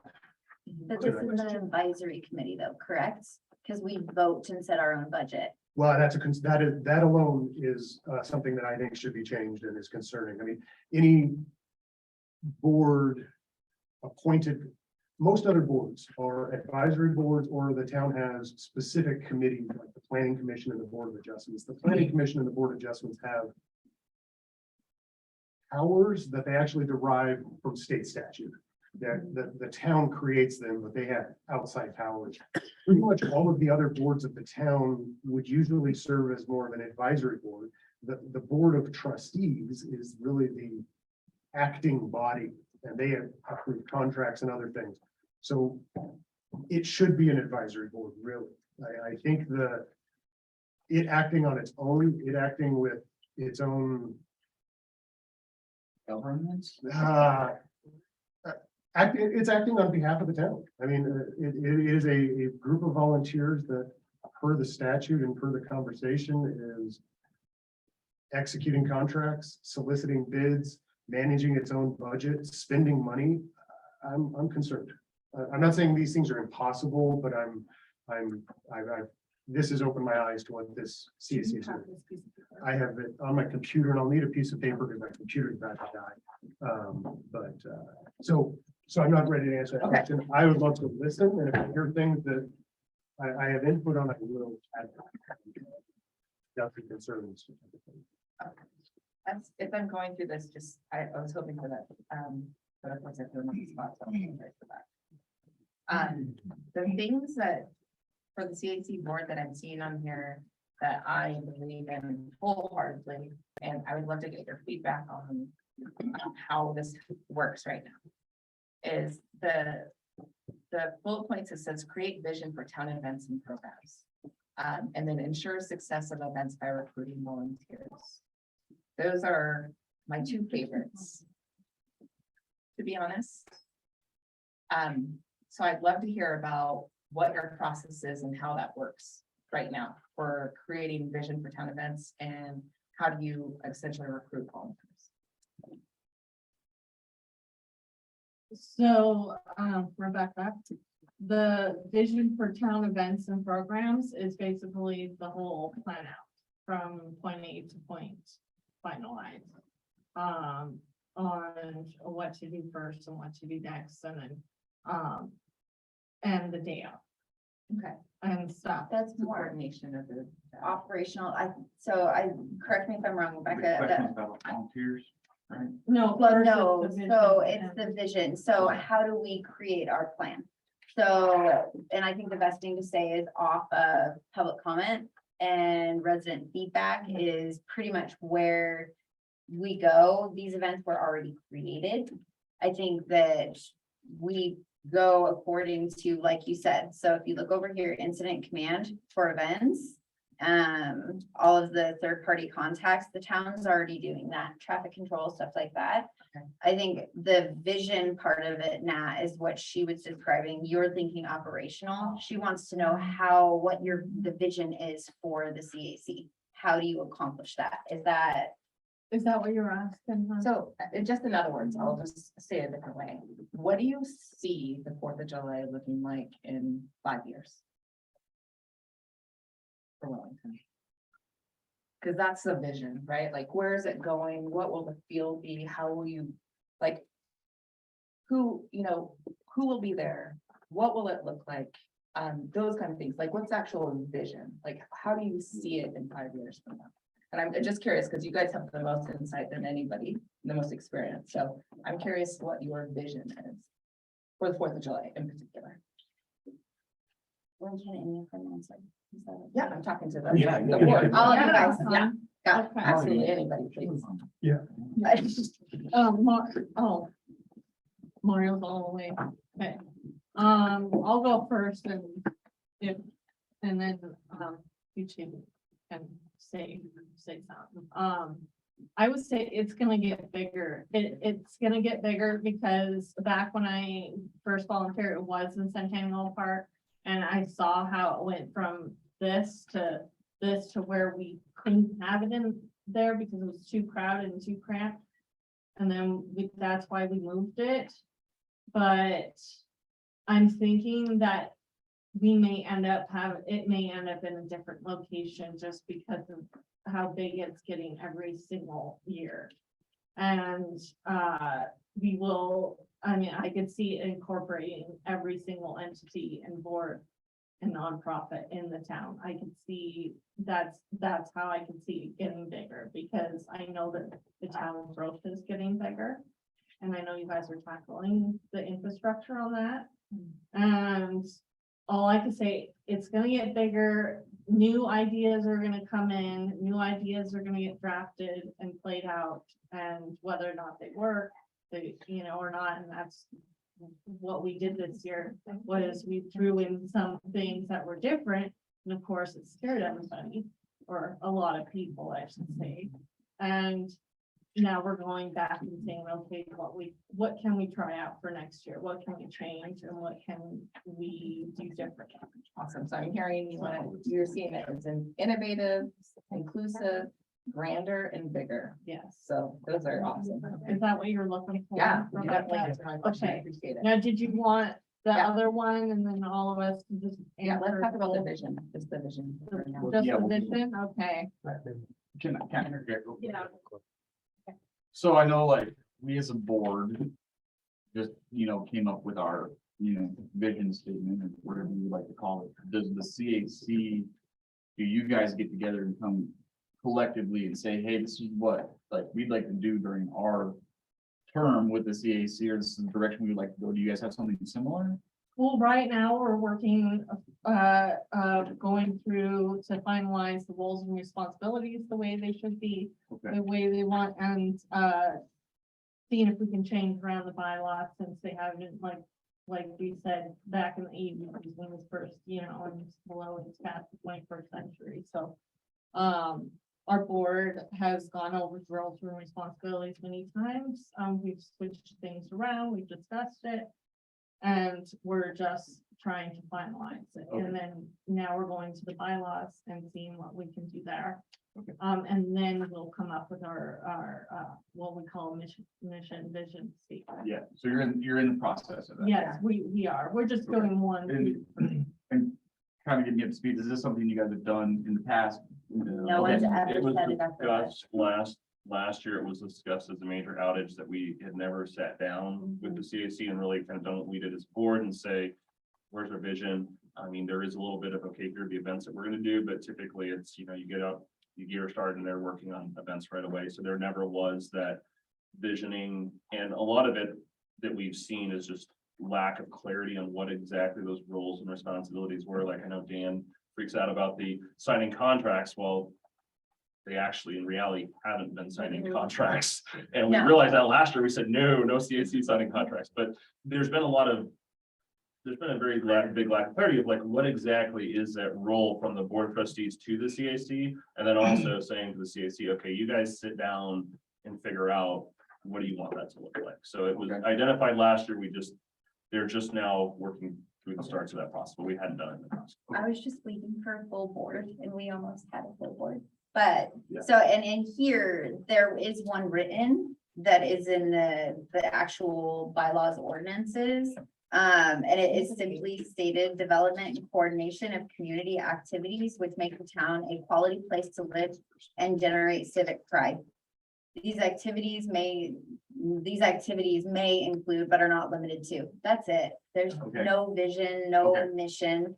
That's something I think for years we actually discussed. No one would address it previously that sat on the board. So that was actually one of my main goals and talking points that I have been talking about for a while, is trying to figure it out. I did say I would get with Dan as soon as I kind of heard feedback from the chair and vice chair. They saw this document first. Just so when I did send it out, it had Patty's feedback because she has given feedback. And we've met about it, but then it also had the chair, vice chair, so they can go and talk about it to their board. I didn't want to be like, I want to sit there and answer questions and Can I ask a question? When you refer to the bylaws, the the ordinance. ordinance, Yeah, so these are the only, so we have these as an ordinance.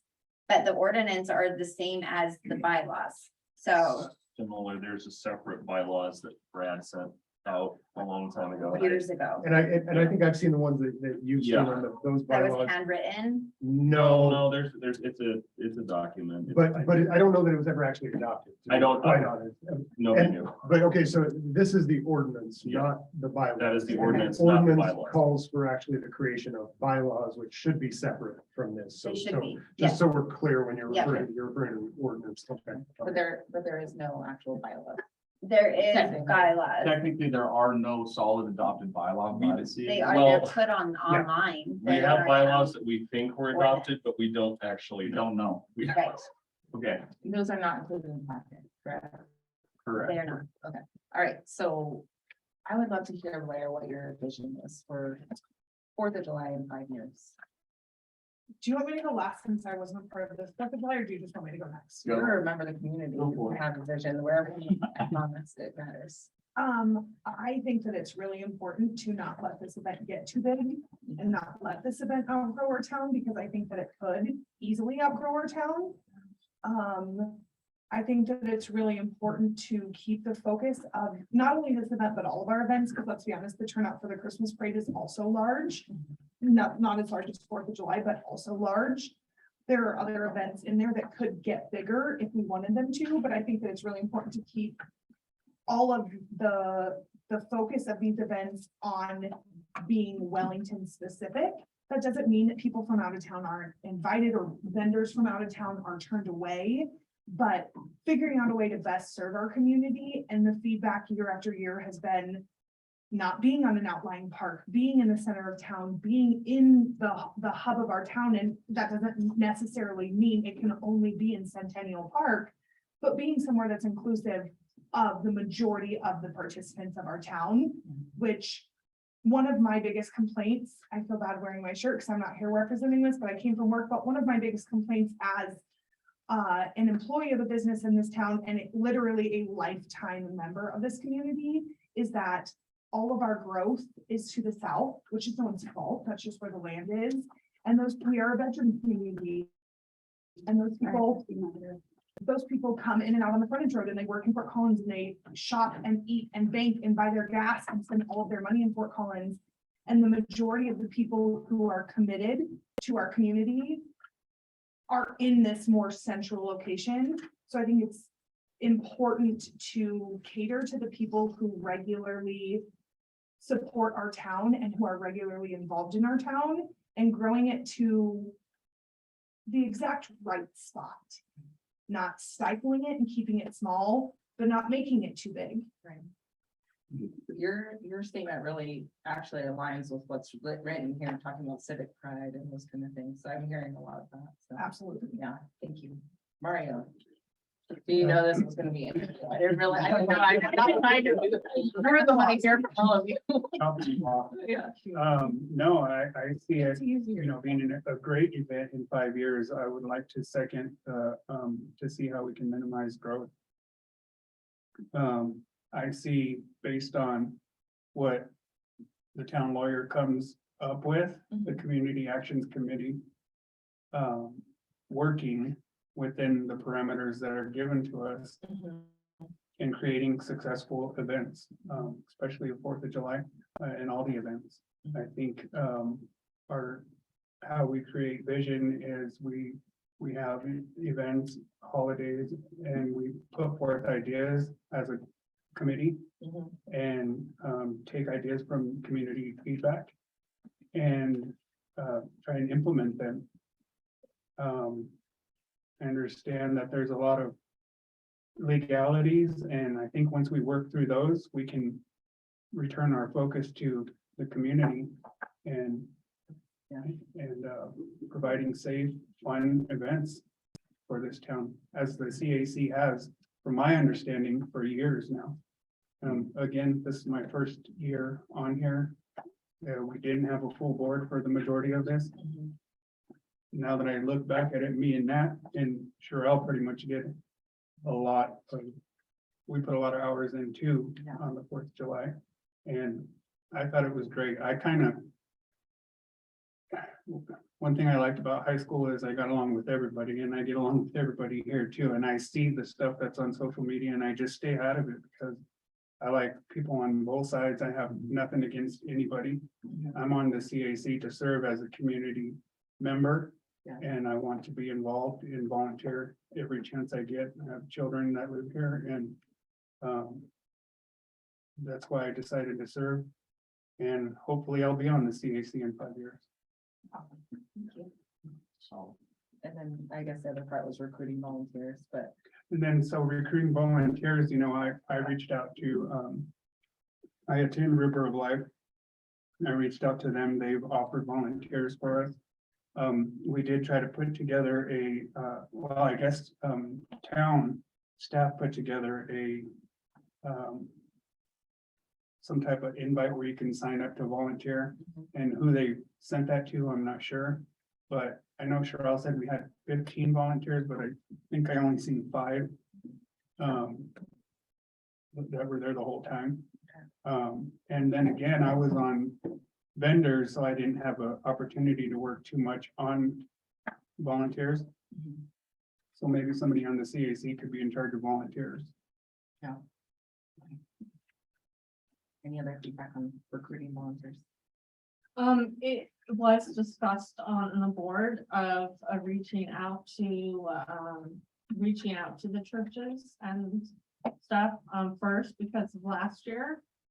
And then we decided to go beyond and ask the community if they would like to help the day of and see how we operate from setup, and they were able to take shifts. So we discussed that, and we had a town staff who's in charge of the social media and all that, and the website, post a link to the Sign Up Genius on the social media post, asking, hey, would you like to see how the 4th of July operates? Come and sign up for a shift and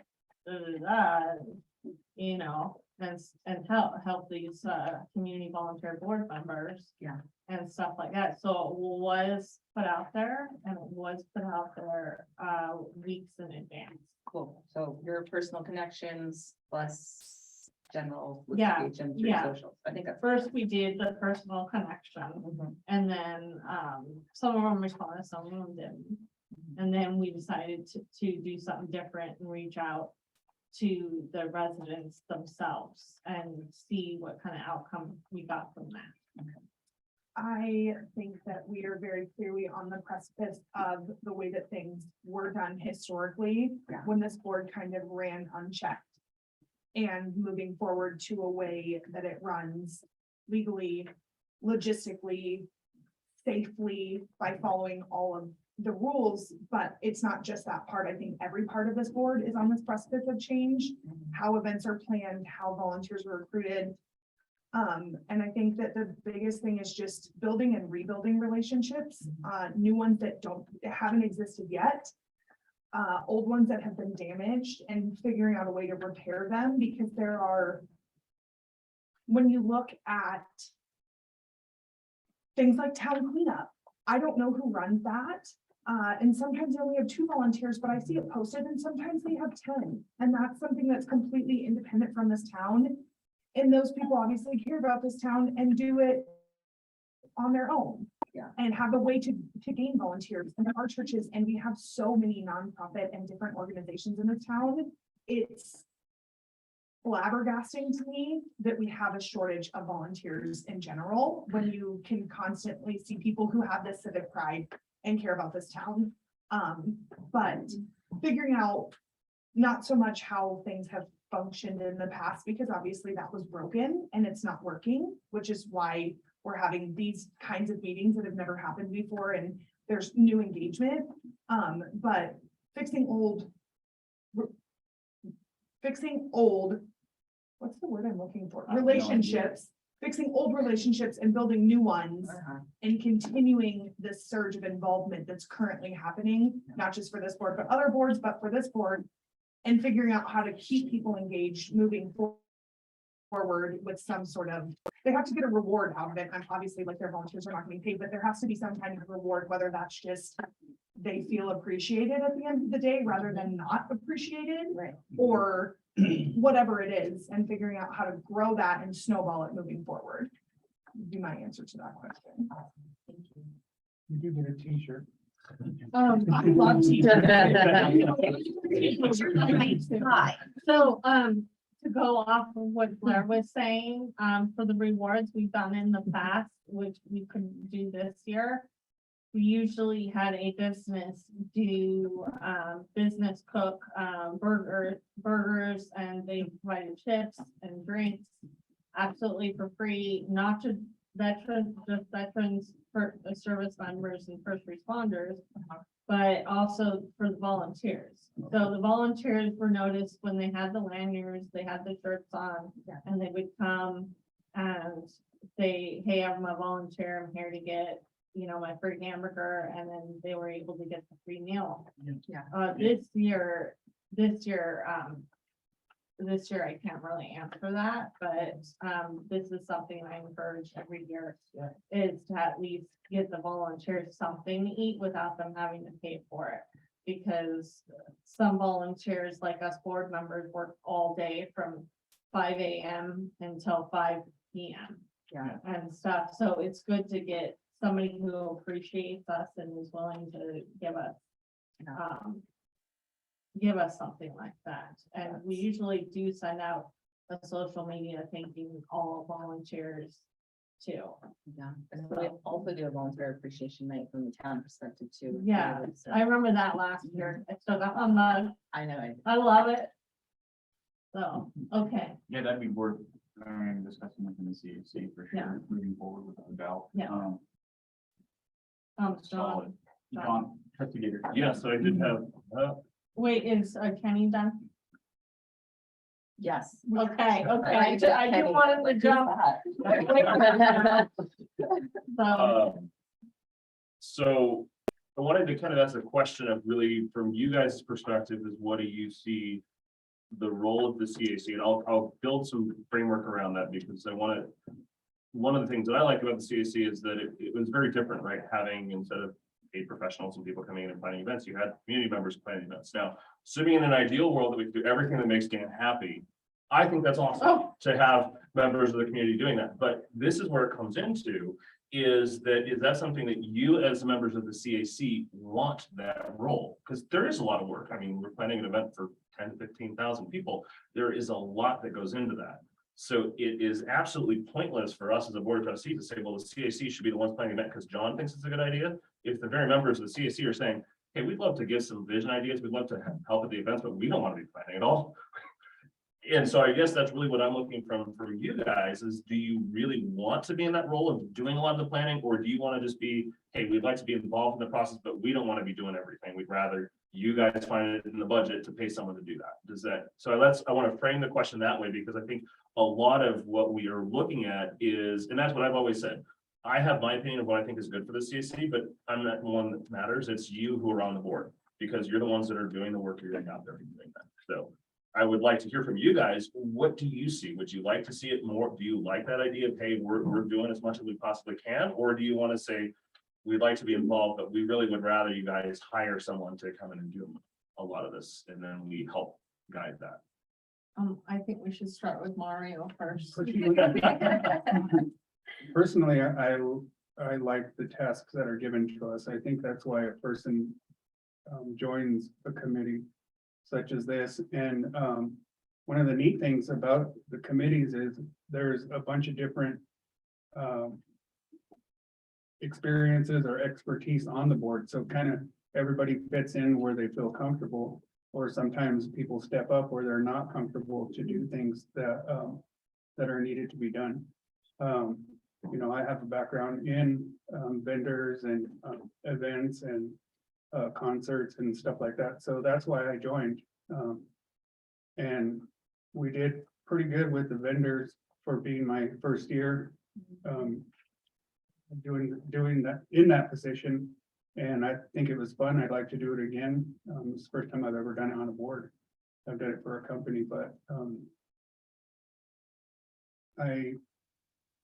the more you give me, the better it is for me. First of all, I think that it's really unfortunate that, and I don't know their lives, but that the other two aren't here so that they can't answer those questions, Sure. especially this one, when we're now Sure. only a 5-member board. Sure. So I don't know how they would feel, but, I guess with the simple majority, I would echo Mario's sentiments exactly. I know you were there at my interview, which was just a couple months ago.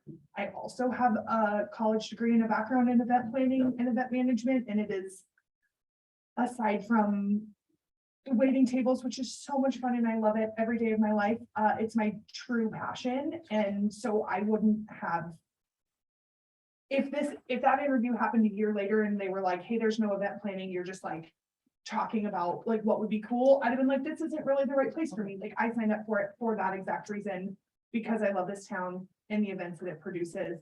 And it is my genuine goal to help make them better and more successful. So yes, I would happily take on those roles. Awesome, thank you. That's why I put you on the board there. All right, Oh, Natalie, you're up. Okay.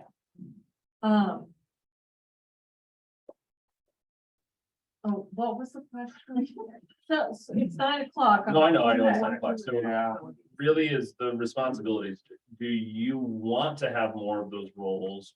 Kind of what is shared as being more, yes, we want to be more involved in the event planning, and the picking of things. Again, in the ideal world, we can do it in a way that makes Dan happy. I want to get involved as much as I can, or do you want it to be, do you see it as more of no, let you guys hire someone to do most of that, and then we'll just kind of give them ideas or advice or stuff? What is kind of what you see as what you're wanting from the CSE? I've liked the way things have been done and stuff, and I know that with John's question, that sounds familiar because that has been discussed tonight with several members. And it kind of scared me a little bit because I really don't want this board to be diminished. I really like how this board, even though, you know, most of the members I've gone through, that I've worked with, I felt like during the time before they decided to move on, I felt like it was strong, that we all enjoyed what we were doing. And just planning the whole thing and then getting excited the day of and seeing the community come together, seeing the families and seeing the couples and, you know, people from out of town and stuff like that, saying, hey, I'm here visiting so-and-so. And they told me about this and, oh, it's such a big deal. I decided to come here rather than here. And I like the way that I want to continue. I would say I want in the future, from now until, I would say, I like the planning process. I like how each board member can take on a role, for each event that we do. And right now, we were going over the budget.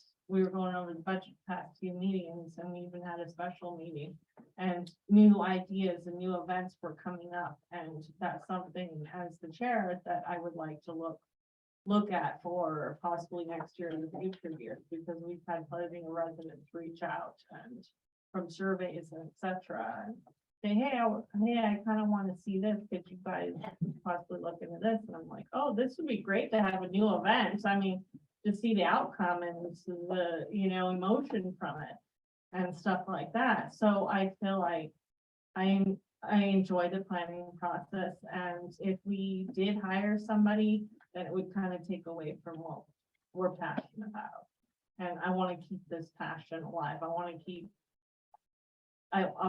this and stuff. And I have enjoyed working with all the town trustees that have coming on from our board, and the staff liaisons that have come and gone from this board, and the passion that we all have for the community.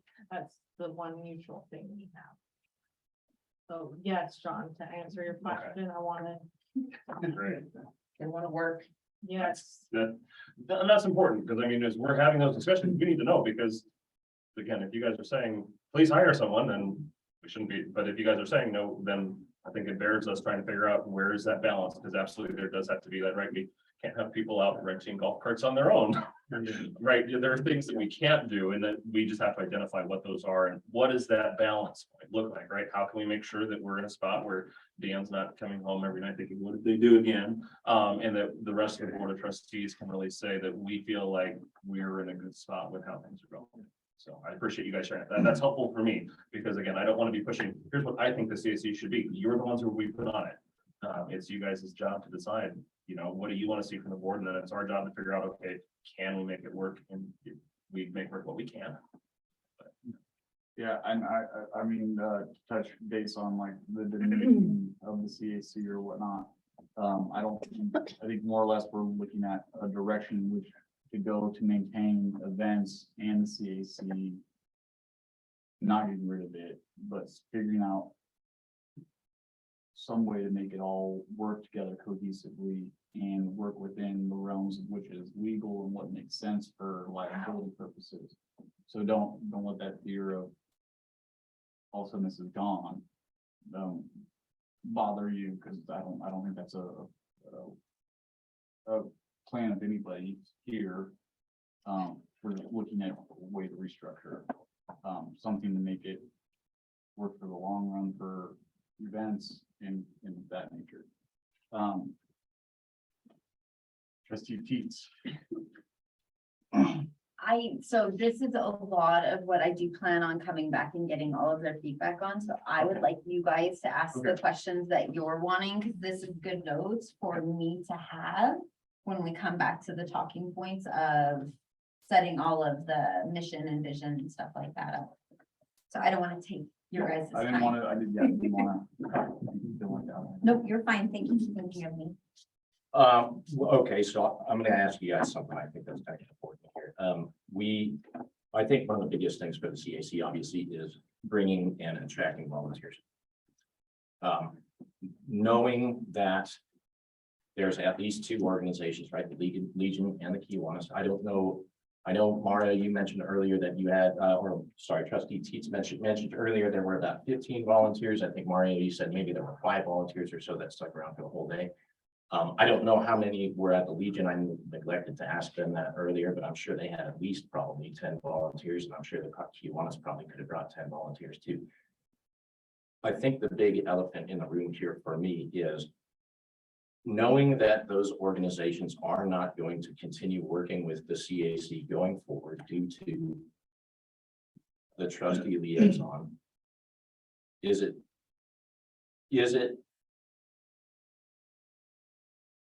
it appropriate that we continue forward with the current board makeup as it is, knowing that those organizations are not going to participate? Or do we continue going forward with that, knowing that we are going to definitely miss out on a boatload of volunteers? That would be my question. I would just have to ask, has Kiwanis or the American Legion, I'm a Legion member, by the way. Have they volunteered in the past on the CAC for anything? No, we have not had. They have, they have, The Kiwanis has. So I was gonna finish my sentence real quick. We have not had the Legion. I've volunteered before as they're newly formed. Because they've only been here for what, 2 years actively. But as far as Kiwanis, so we had fishing derby, right? That we did with the Kiwanis, Years and years ago. right? What was their involvement?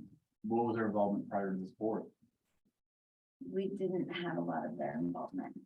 So prior to this, I want to say, we maybe had, for the full year, all the events, maybe 10 to 20 volunteers From the Kiwanis. for the whole year. My perspective is a little different because the CAC actually consisted of multiple founding members of Kiwanis who specifically left those positions previously. So, and I disagree because I know the members and they're at all the events, not just the board, but all of these, I see them there previously. So they're active volunteers in every thing. So I see them a lot. And, I mean, and Natalie again, is Kiwanis. I, trustee teachers, respectfully, I'm really asking you guys, because again, it is your guys' responsibility to work with these folks and be able to bring them into these events and get them, you know, as volunteers. Sure, and then, so just to, so I asked a question, and then just to clarify on that, you know, we wanted to advertise for the American Legion, but we couldn't because they were under a different, what is the word of the contract, or they were under a different permit. They did not have, they were not compliant with, they didn't have ADA compliance, so we could not include them for this particular event on our flyer. And again, it's less about the marketing materials, right? It's more about retaining volunteers. That's what I I'm don't asking think they don't, as from my knowledge and from this year, and from what I've heard, they don't. It won't affect us if they don't participate or if they don't send volunteers. I have an answer to your question, Brian. Sorry, Blair. You're fine. I'm working with the American Legion right now. They choose to just work with me for now as the CHE chair. We're working together to collaborate for Veterans Day. So not to fear, Brian. American Legion does want to work with the CAC. They just have some personal stuff. But I'm just letting you know that I am working with them for our Veterans Day breakfast. All that information won't be out until we're finished with the details and the approval. So I do have a reach out with them. As far as Kiwanis, I would say, since I'm one of the original members, when our Kiwanis from Fort Collins came up and wanted to build a club up here. What I've seen is Kiwanis, the members we have now some of them work well together, but a lot of them have personal and past experiences that they choose not to work with the CAC or the town. And I say, and it's an and the town because of past personal experiences with multiple people. I choose to stay on Kiwanis because, like I said, even with the CAC, I'm very passionate about this town. I love seeing it come together. I love seeing people help each other. But when people have personal and past grudges and stuff, I try to stay out of it unless it's something that's related to, unless it's something related to something that I can fix. But with the Kiwanis in the town, it's not something I can personally fix. So I'm trying to fix unions with other boards down the road. So that we can possibly, it's up to them on if we can go back working together for next year and the future years. So does that answer your question, Brian? Sure. Okay. So to add a little bit, the Legion was involved last year, in addition to having the beer garden, which brought in other businesses from Wellington and Fort Collins to have their beer in the beer garden. Because I was there, they also had hot dogs for sale, I think, or something. That's where I got my only food at the event last year. I was able to attend last year. They had volunteers that not only helped with the beer garden, which was a part of the event, but also the event itself. So yes, last year they have been involved in the past, and that was the first year they existed. So it would lead you to believe that moving forward, they would continue to be involved. I have also spoke with both Dennis and Roy, specifically. I don't know other members of the Legion, but I do know those two. And they have made it abundantly clear that they will not work with the CAC moving forward as long as the trustee liaison that's there is in place. And while I respect your guys' political correctness, I will not give a non-answer. And no, I don't think that it's appropriate to continue this board forward the way that it's structured with the current trustee liaison, because both the Kiwanis and the American Legion specifically, because those are the two volunteer organizations that have been discussed and that you asked about directly. No, they will not work with the CAC directly as long as that trustee liaison is in place. And whether it's 10 volunteers a year or 20 volunteers at an event, we are still severely lacking in that. So when the two largest volunteer organizations in town are saying, for this very blatant and specific reason, we will not work with you, I think that's a problem. It's not personal for me, obviously it's personal for them. I don't know what happened. I wasn't involved when those things happened. But for that reason alone, in an attempt to make this board as successful as possible and these events as successful as possible, the right people should always be in place. I think that answers my question.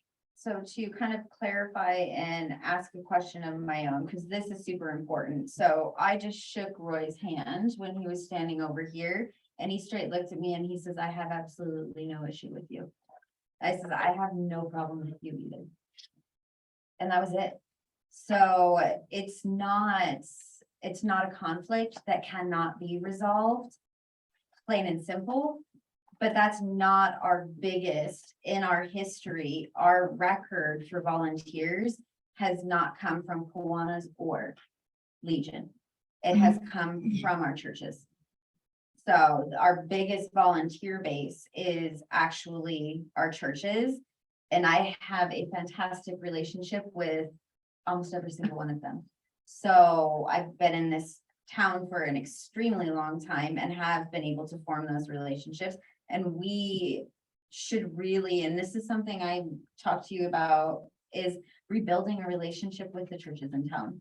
Because that is statistically, I've been 7 years on CAC. It's statistically the most volunteers we will ever pull is through our churches and organizations that directly work with them. I have a question.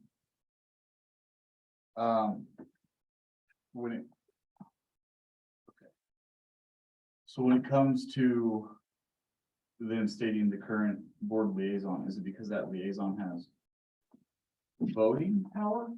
Or does that matter at all to these individuals?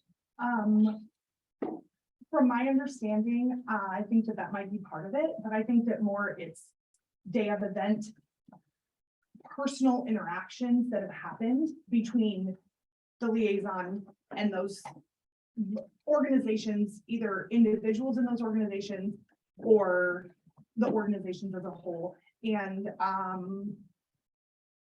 think it's unfortunate that Kiwanis wasn't, or to my understanding, Kiwanis wasn't invited to be here the way the Legion was. I don't know why. And I think it's unfortunate, and this is no one's fault, but this went this long and those people had to leave for their other volunteer obligations. And I do feel guilty sitting here, or I feel uncomfortable sitting here speaking for them. I'm only speaking to the comments that they have made directly to me in the conversations that I have had with those people. Maybe this is another conversation for another time, you know, just at our last CAC board meeting.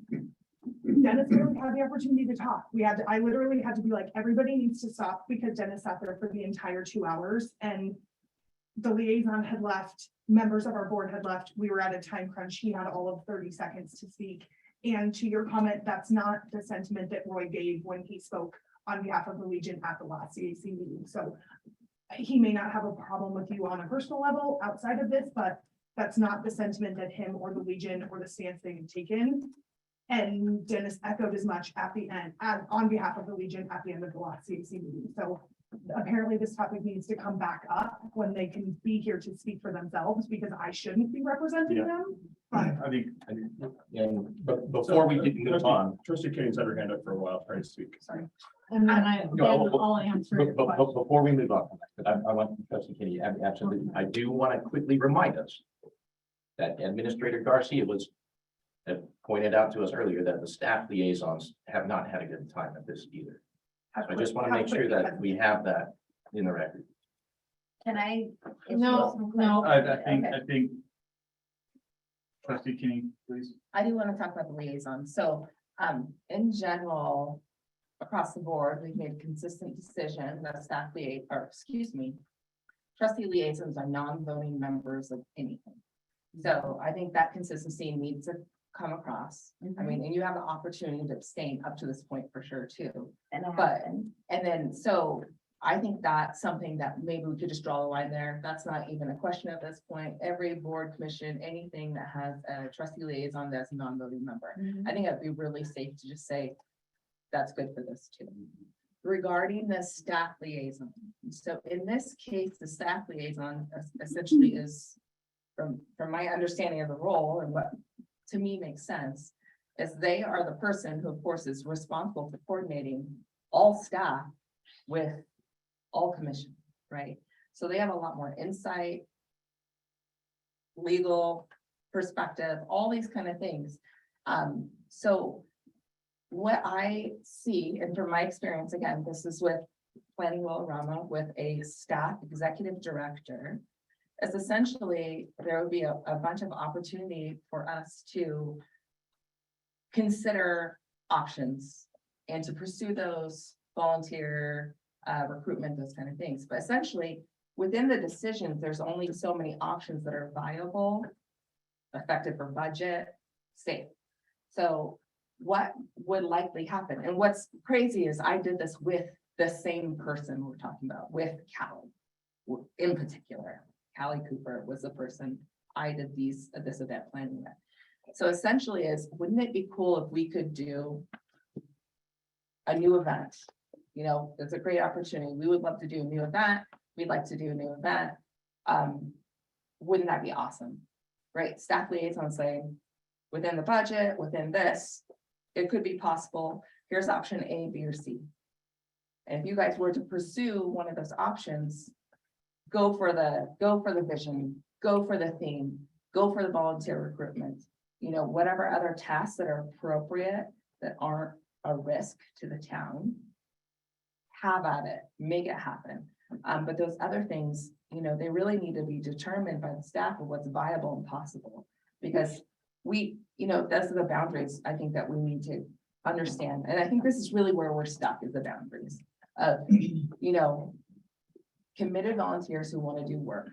I mean, that's awesome. Like, everybody wants committed volunteers who want to do it, but they have to do it within a certain portion of what's possible and what's legal and what's not going to put the town at risk.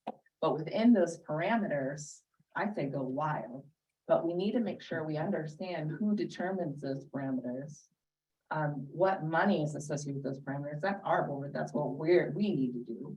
And then I say, everything you guys have said, I completely agree with. I've been kind of summarizing it here. Volunteer recruitment, vision and purpose for community engagement, recommendations for improvement, to be innovative and inclusive. You want to work the event. You want to do the work at the day, make it happen, and lead volunteers. You guys want to be those leaders. And I can see that because you're here. So all those things I think are what you guys want to do, is what I would love for you guys to do. I just need to make sure those boundaries are in place, that we're safe, everyone, even as a volunteer, that you're safe. So I just want to do that. So we need to talk about those liaison positions, because it's not necessarily a commission saying, liaison, go do all those things. Well, they have all these resources behind them. They already know what they can and can't do. What they need to say is, you have great ideas. Based on your ideas, we can do A, B, or C. You guys pick it and let's roll. So that's, I think, the operation of the actual group kind of needs to change in that way to make sure everybody's safe and there's no risk. So that's my feedback on that. But talking about liaisons, definitely non-voting. Just to touch real quick on one of your points, and for clarification, are you saying that the town staff should oversee our budget because we have a treasurer and we, Absolutely.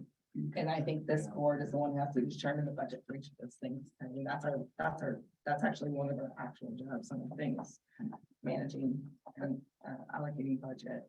How much is the budget, the COC? $35,000 or $32,000 last year. And I would just like to point out, from the 2 budget sessions that we did, we submit it to the board. Yes. We look at like what we think things will cost, because it's not, I mean, if you want it to be your job, you can be, but it's not your job to look at what those things are going to cost and spend that time doing that. So with the staff liaisons help and history, like traffic control is gonna cost this much, that much, that much, and then we submit it to the board approves or denies it. We don't spend that money.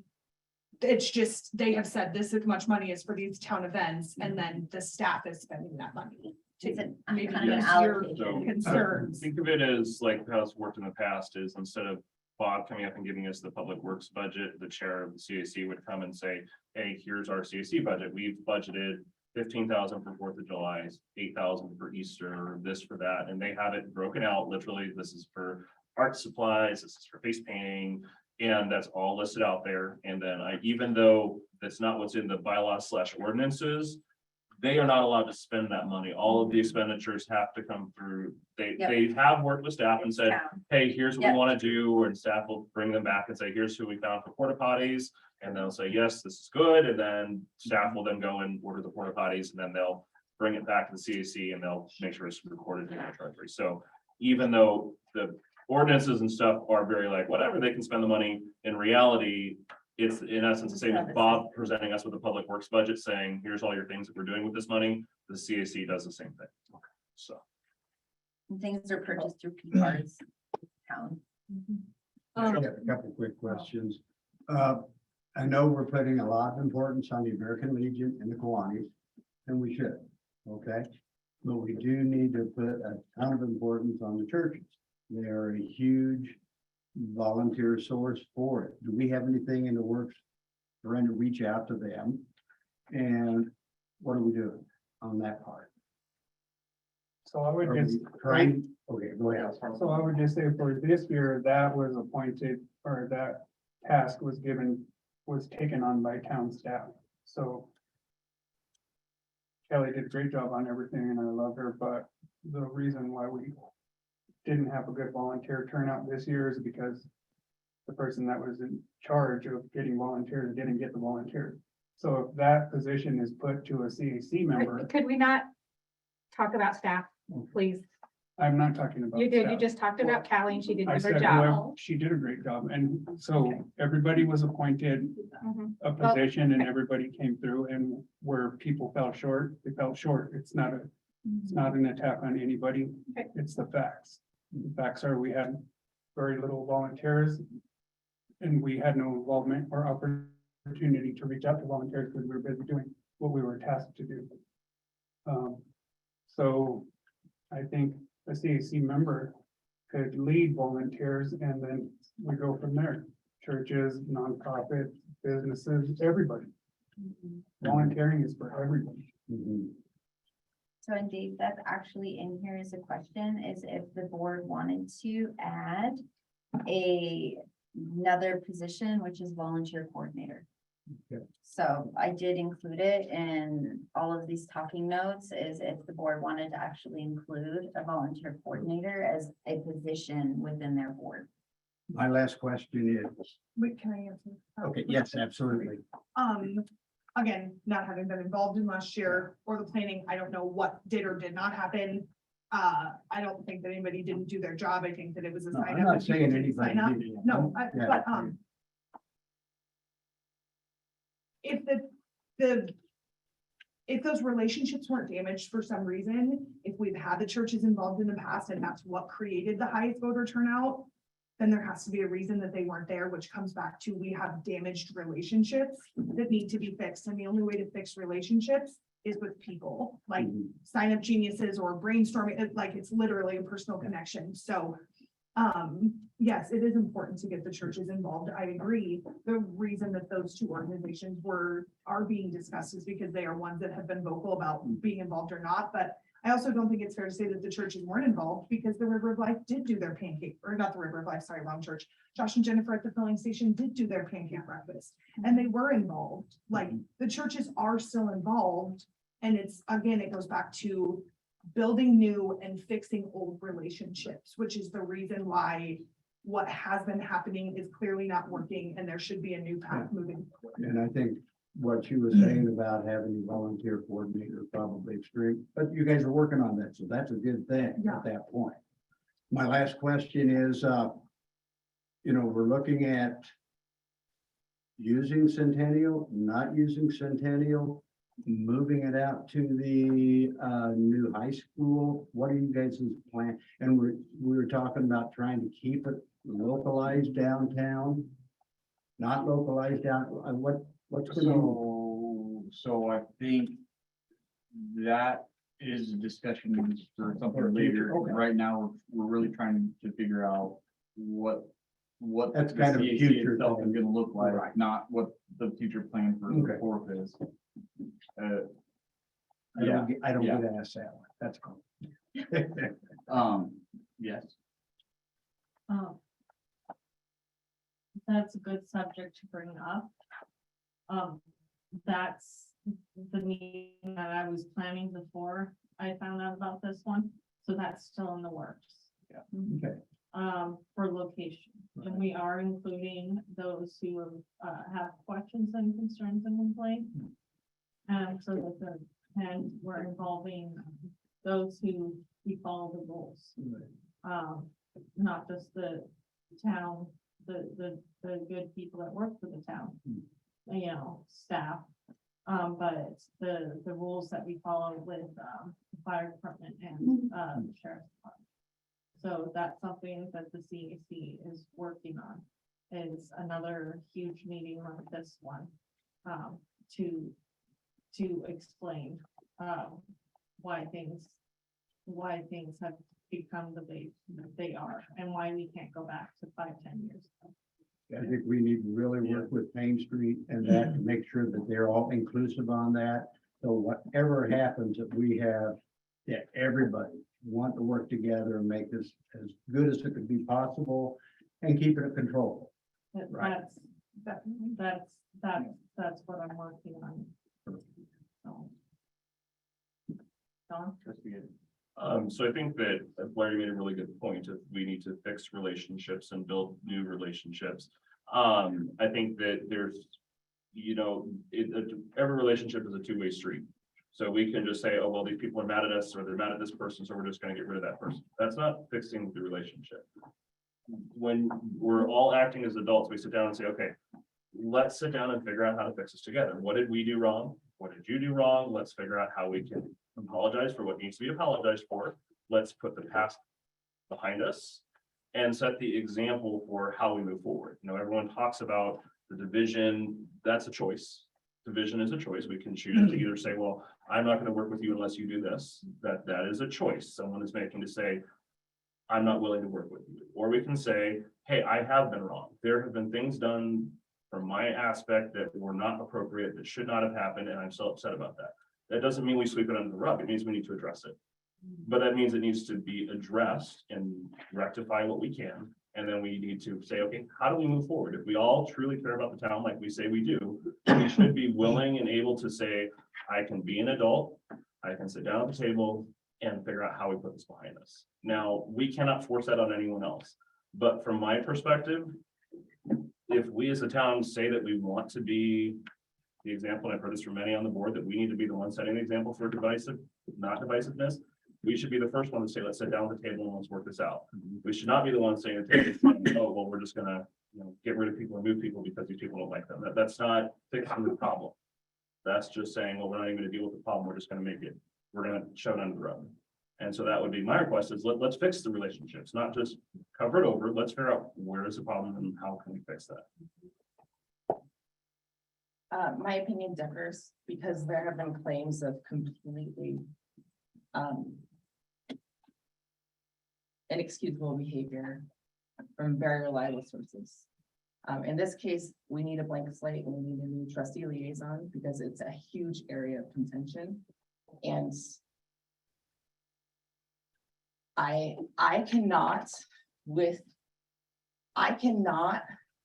allow people to continue to be hurt. And my understanding is that is what's happening from very formal complaints. And so I must insist that we have a different trustee liaison for this group because it is not good for Wellington to continue and persist what's going on. There's just too much contention. I think we need to make our best effort to get a blank slate, continue forward. And encourage everyone to participate because it is not in a good place right now. And I can take that directly from survey responses, from formal complaints. It's not okay how it is right now. It's not possible to improve these relationships, unfortunately. It absolutely is. It absolutely is. Okay, well, that's my recommendation. Thank you.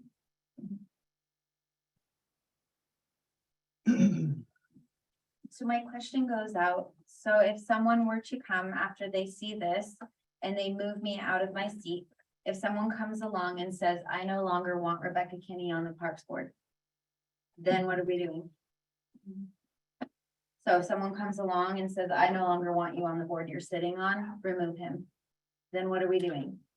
It sets a really sticky precedent because you know that's what's gonna happen next from the opposition. I know it, because like you see it play out. You're just gonna see this continual. So it's either we all stop being stubborn and work together, or this is gonna be going on for the next 2 years. And this is getting to a point where it's absurd and ridiculous, because there are 2 people on the end of the bashing.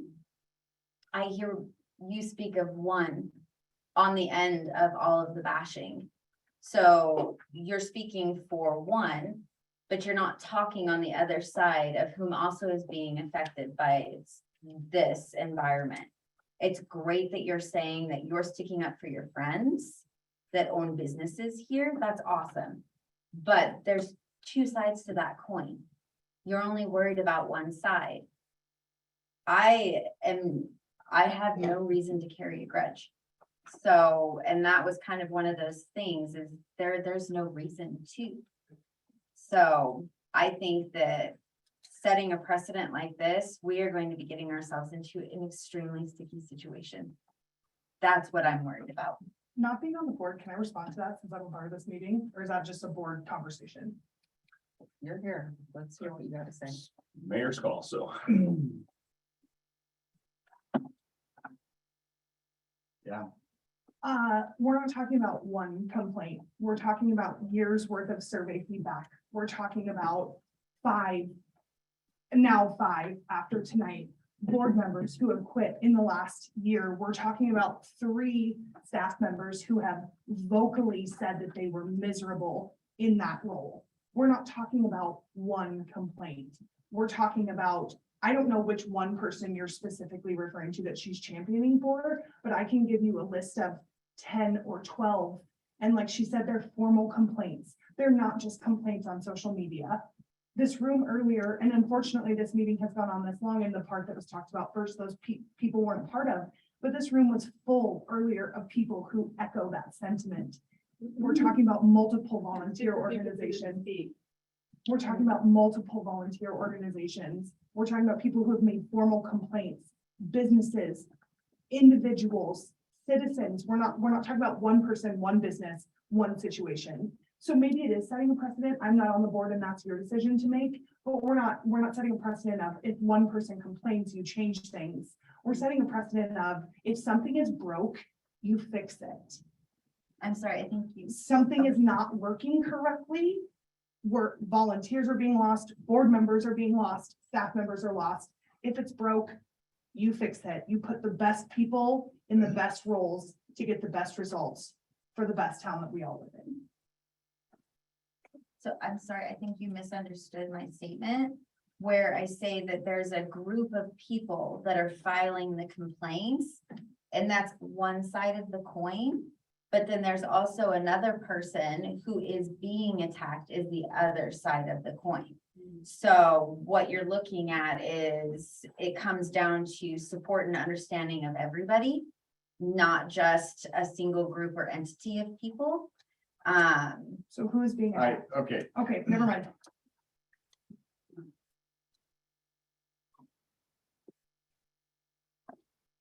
multiple different people have resigned or moved on. They are all separate. There's 1 commonality. that being said, something we're gonna have to look into. Move on from there. I don't want this to get any more personal than it has. Yeah, that's my thought on that. I make it quick, I'll keep it short. So I know that there's been a lot of mention about the 3 prior CAC members who left. All of those members left, well, I was the board liaison, trustee Teets was a board member. And all of them left immediately after the then sitting board of trustees started talking about removing this, getting rid of the CAC completely because they were upset with how they were doing things. Now, I don't know what all of them put into that, and their stories may have changed over time. They may have had multiple reasons for leaving. But a large part of that was the then board of trustees led by a breakage of the sunshine laws, text message of the mayor and 2 members discussing getting rid of the CAC completely. That's immediately before they left. So I want to, when we're saying there's a commonality, yes, trustee Teach, anything that has happened on the CAC for the last 7 years, trustee Teach has been a part of that, but so has Natalie. I've been a part of it for the last 2 years. So I just want to be careful that we're not conflating, oh, well, they all left. And now I understand some of them might be saying now, oh, that was the primary reason. I don't know. I did not speak with them about their primary reasons. But I will tell you that a large part of that had to do with the way that they were treated immediately after the 4th of July last year by the then sitting board of trustees. So keep that in mind, that before we start making these allegations that they all left because of this one person. And then again, to the prior town liaison having a miserable time with the CAC, that responsibility falls on me because I was the sitting board liaison for the 2 years that she served intermittently in that. So realistically, the only liaison that trustee Teets has been a part of is with Ms. Cooper. So if we're going to talk about, oh, well, these other people there, that's fine, but we need to be having a discussion about me because trustee Teets was not the liaison for that. So I think we just need to be very clear on that. And then again, we do have policies within our board about, you know, malfeasance and different things like that. And if this is truly what people are saying and they want to present evidence of why that's that, I'm happy to consider that. But if we're just going to be going based on, well, people have told me or they've said this or they've filed complaints, I don't know how those complaints have been filed. I read lots of things in the survey. I also read lots of things in the survey about another trustee. That doesn't mean that they're true just because someone, again, this is an anonymous survey. As Ms. Garcia said earlier, we didn't control to say only one person could take it. We don't know. So we don't know who said the things about trustee Teets. We also don't know who said things about the mayor pro tem. That just because it's in a survey doesn't mean it's true. If we want to do an actual investigation, there's a process for that. But I think we need to be careful about just, well, someone said it, therefore it must be true. So that's my thought. Yeah. Due diligence needs to be done in it for sure. So that's something we can discuss later. Dan. I'm not sure, I mean, the process on this, I'm not sure malfeasance is necessary for removal from the advisory board. And for example, the CAC ordinance says that members can be removed for neglect of duty. There's also other statute or other parts of the code that say certain things about people can be removed for malfeasance or neglect of duty. I think in this case, this is the board's representative. Yep. So I'm not saying what you said is incorrect. And No. that there possibly an investigation and this needs to be substantiated in some way. I think it could be done with a vote, but it would require a public hearing. Yep. Or a public meeting. Yep. But I don't know that it would need to meet the standard of malfeasance Sure. or anything. And I agree with you. I'm not saying it's legally required to. I am saying personally, I don't feel we should just be making things based on, well, we've heard things. I feel that we should have grounds for, to me, this is a very serious deal if we're speaking to remove someone from a board. And if we feel that we have to do it, we have to do it. But we need to have well-founded grounds more than people responded anonymously to a survey. Before we, and again, no, we could literally just say, you know, 4 of us don't like you, we're getting rid of you. Yes, we absolutely could legally do that. But we talk about division in our town. Do we really think that is going to help with division in our town if that's how we choose? Now, if you feel it will, I will respectfully disagree that I don't think it will help with division. But that's, again, I'm one person. And if 4 people decide that that's how they want to move forward, then they can. I feel like on all of our other boards, the trustee liaison is appointed. So I don't know if that's even required to do all those kind of things. Maybe it's just best person for the time and situation. That's how leadership works. Not all leaders are the best, but they might be the best for the time and situation. So, but the other thing I had, speaking of Parks and Rec, one thing that operationally they do right now is essentially a staff liaison creates the agenda based on what's required or what opportunities there are available for that board to advise them on. Because, you know, they would be the best to know what's actionable, what's the timing that's required, those kind of things. That might be a recommendation I have operationally for moving forward. Is, you know, if you guys have ideas and things, I think that'd be fantastic to submit, or if you want to learn more, we have guest speakers, essentially bring them in to be those experts to learn more items. But I think really in this case, a lot of the agendas, since they are some very important timelines, I would recommend that this, if we're redoing the ordinance and how this functions, was I think that's what we're talking about. I would recommend that the staff liaison be the one in charge of setting up the agenda, because they would have the best indication with all of their resources and information, what action needs to happen in order to progress for any of those events or responsibilities. So that would be my recommendation. Of course, you can always ask to put them in the agenda. I would never take that away from anybody, but I think that will make it function the most efficient. And then that way, the staff member can do exactly what they need to, when they need to. So it's not something that's revisited or something over and over again when it can be resolved right then as an actual item. So that would be a recommendation I have as well. So clarification and question, is this, or so are we looking at putting a staff person in? Because it was my understanding that Patty cannot assign another staff member to the Not- CAC. I would She can't. assume not as it is. That's my. That will be me. Got it. I So, will create your packets. I will do whatever you tell me to do. got it. So as far as, but we're also not looking at hiring. 'Cause Nope. We had kind of We have already. not. We're not. Right, so that would be the caveat to that one is we're not discussing hiring another person like a town staff. And Patty has an extremely full plate. The board, so this right here is already feedback from your CAC board. This is what they went through, I think, 3 times. And what they were interested in seeing, participating in, being involved in as the board. I know that Natalie had stressed multiple times, she likes setting the agenda. I think that that's kind of one of those things where if we're not assigning a staff member to it, we're not hiring a member for the position, a lot of the stuff that you're suggesting sounds like a lot of staff time. So, and that's where we're trying to figure out is what they said they want the tasks. They said they want to do the work, legality, there's nothing wrong legally in an agenda setting that would get them into trouble, and that's been setting agendas for a while now with the support of a staff. So I guess that's what I'm just trying to decide is we're talking about one thing with setting agendas and stuff like that, but I thought we had kind of already discussed, we're not assigning more staff to this. This As group the cannot- way that it sits. Yeah. Got it. This is a best practice of the Parks and Rec Advisory Board that works extremely efficiently. And then that's why that's my recommendation.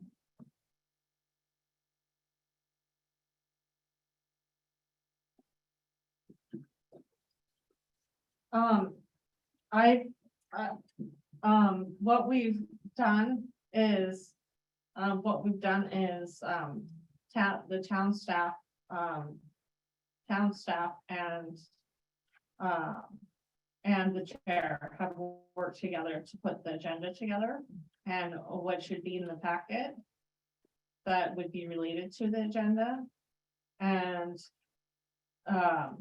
doing that has worked very nicely.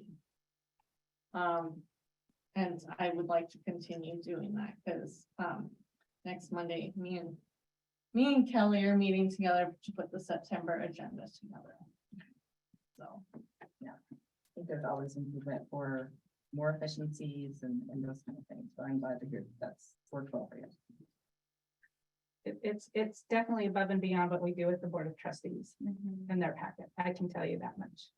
Because, well, we put together the agenda.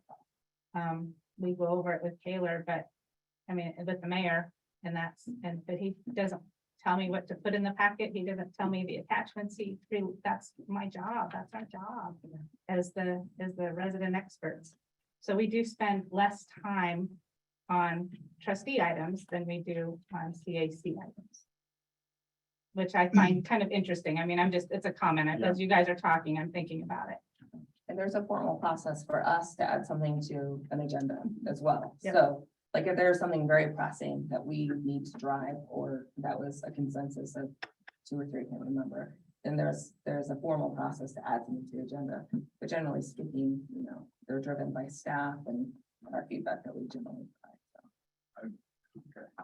So I mean, where this evening has taken us. I think we can all agree that we are going to need to look at how the CAC is functioning, how it's going to function moving forward, what responsibilities the town is going to take on, what responsibilities the CAC is going to have in their role in events, and how that's going to move forward. And then I am going to need to do my research and due diligence on seeing what it means for the liaison, based off of what I've heard all evening. I mean, does anybody have anything more to say? I would like to say something.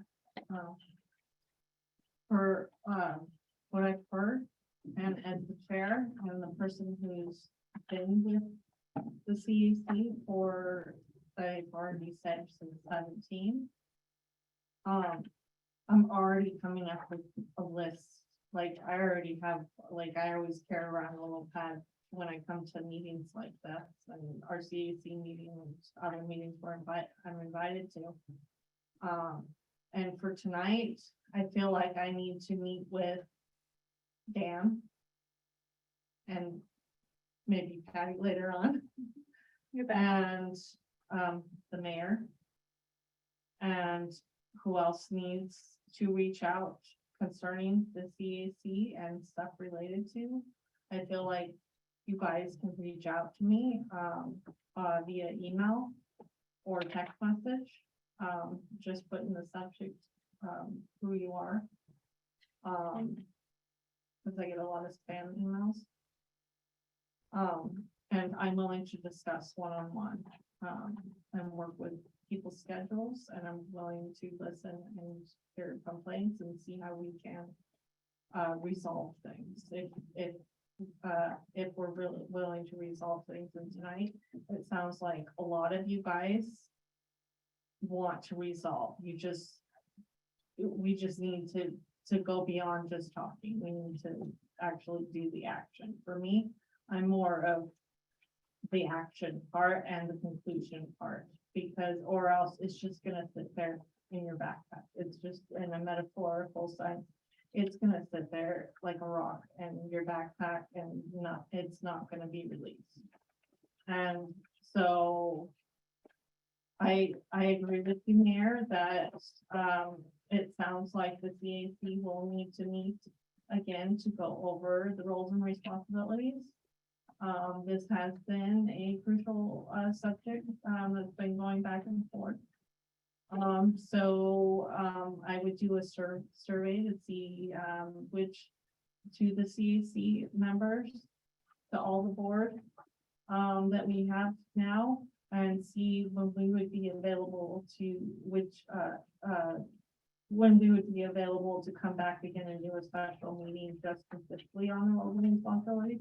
And I would like it where we're not heated again, because for me, I agree with those who said I don't like negativity. And yes, I know it needs to go out there, but this video, every single meeting is recorded. This one's recorded visually. The CAC's meeting is basically Ulysses, is not yet. So I feel like people need to be aware of how many people, and estimating how many people are actually viewing this, and then going and telling others to go and view it. So we need to be careful what we say on video or recording. And I feel like if you have any personal issues with somebody, I feel like it didn't need to be recorded. It needs to be a one-on-one discussion and see what we can do about it, so that when we go back to recording, the public does not need to see that. Because this is the one thing that I've been seeing a lot recently, even before the 4th of July this year, that people are not working well together, and the citizens are concerned. And as people with different boards, we really need to listen and do some action solutions to the way we communicate with each other on recordings. And we need to work better together. I've seen trustees where they're able to work together. And I've seen other boards where they're willing to leave all their personal issues behind and come and work together and think about why you're doing this. And think about your goal, and think about, why did I do this in the first place? And think about that the whole time you're talking. So I would say thank you so much for allowing the CAC to be involved with the first half of this meeting. I feel like that really needed to be resolved. And done. And the second meeting with just us and you guys and the town staff that made it. And the public that has given up their time for tonight to come and listen to us communicate with each other. Agreed. Thank you for that. Yes. Go ahead. I don't have anything further. Does anybody else have anything further? The longer would be so. I would say last thing, if we're looking at different things here, do your due diligence. Because there's there's two sides to everything. Make sure that we make the right decision. And just can't jump on. So I think to wrap up from a staff perspective, I think what I'm hearing is that potentially it may be a best idea that maybe Dan and I and Patty can work with, all of us work together and kind of work out what actually is required by law, kind of retool some of those roles and responsibilities. That's what I'm hearing, and we'll likely come back and circle the wagon, correct? That would be correct. Sounds good. That's best for stuff, I think, for sure. So we'll take it from a staff perspective and then come back. Can I make one request? Either one of two things. Part of the voting trustee liaison. I think in part has not been addressed because we haven't figured out what we're doing with the CAC. Can we at least address that part to remove that if we're, because that was what happened before. We weren't sure what we're doing with the CAC, so we didn't remove the trustee voting. And so it's a year later now. We're still gonna go on this process of figuring out exactly what that is. It wasn't, the ordinance wasn't changed along with some of the other committees Right. that were changed just because this conversation. Right, it hadn't happened. I get And it. I just don't want to go down another road where we're three I to think 4 the months. ordinance says that the trustee representative may vote. Don't think it says they have to vote, so they could refrain from voting in the meantime. I think there's ordinance changes are. Okay, can you just clarify to make sure, because I didn't know that was an option for them to vote or not vote, so if you could just, you don't need to do it right now. If you can just clarify and make sure if it's, Clarify right now for oh, okay. Awesome, and especially since most of the time, so what was happening is we'd only have 4 members show up and they would count me as a voting member to continue the meeting. I think if 4 members shows up, that's a No, quorum. 3 would show up and I was the 4th.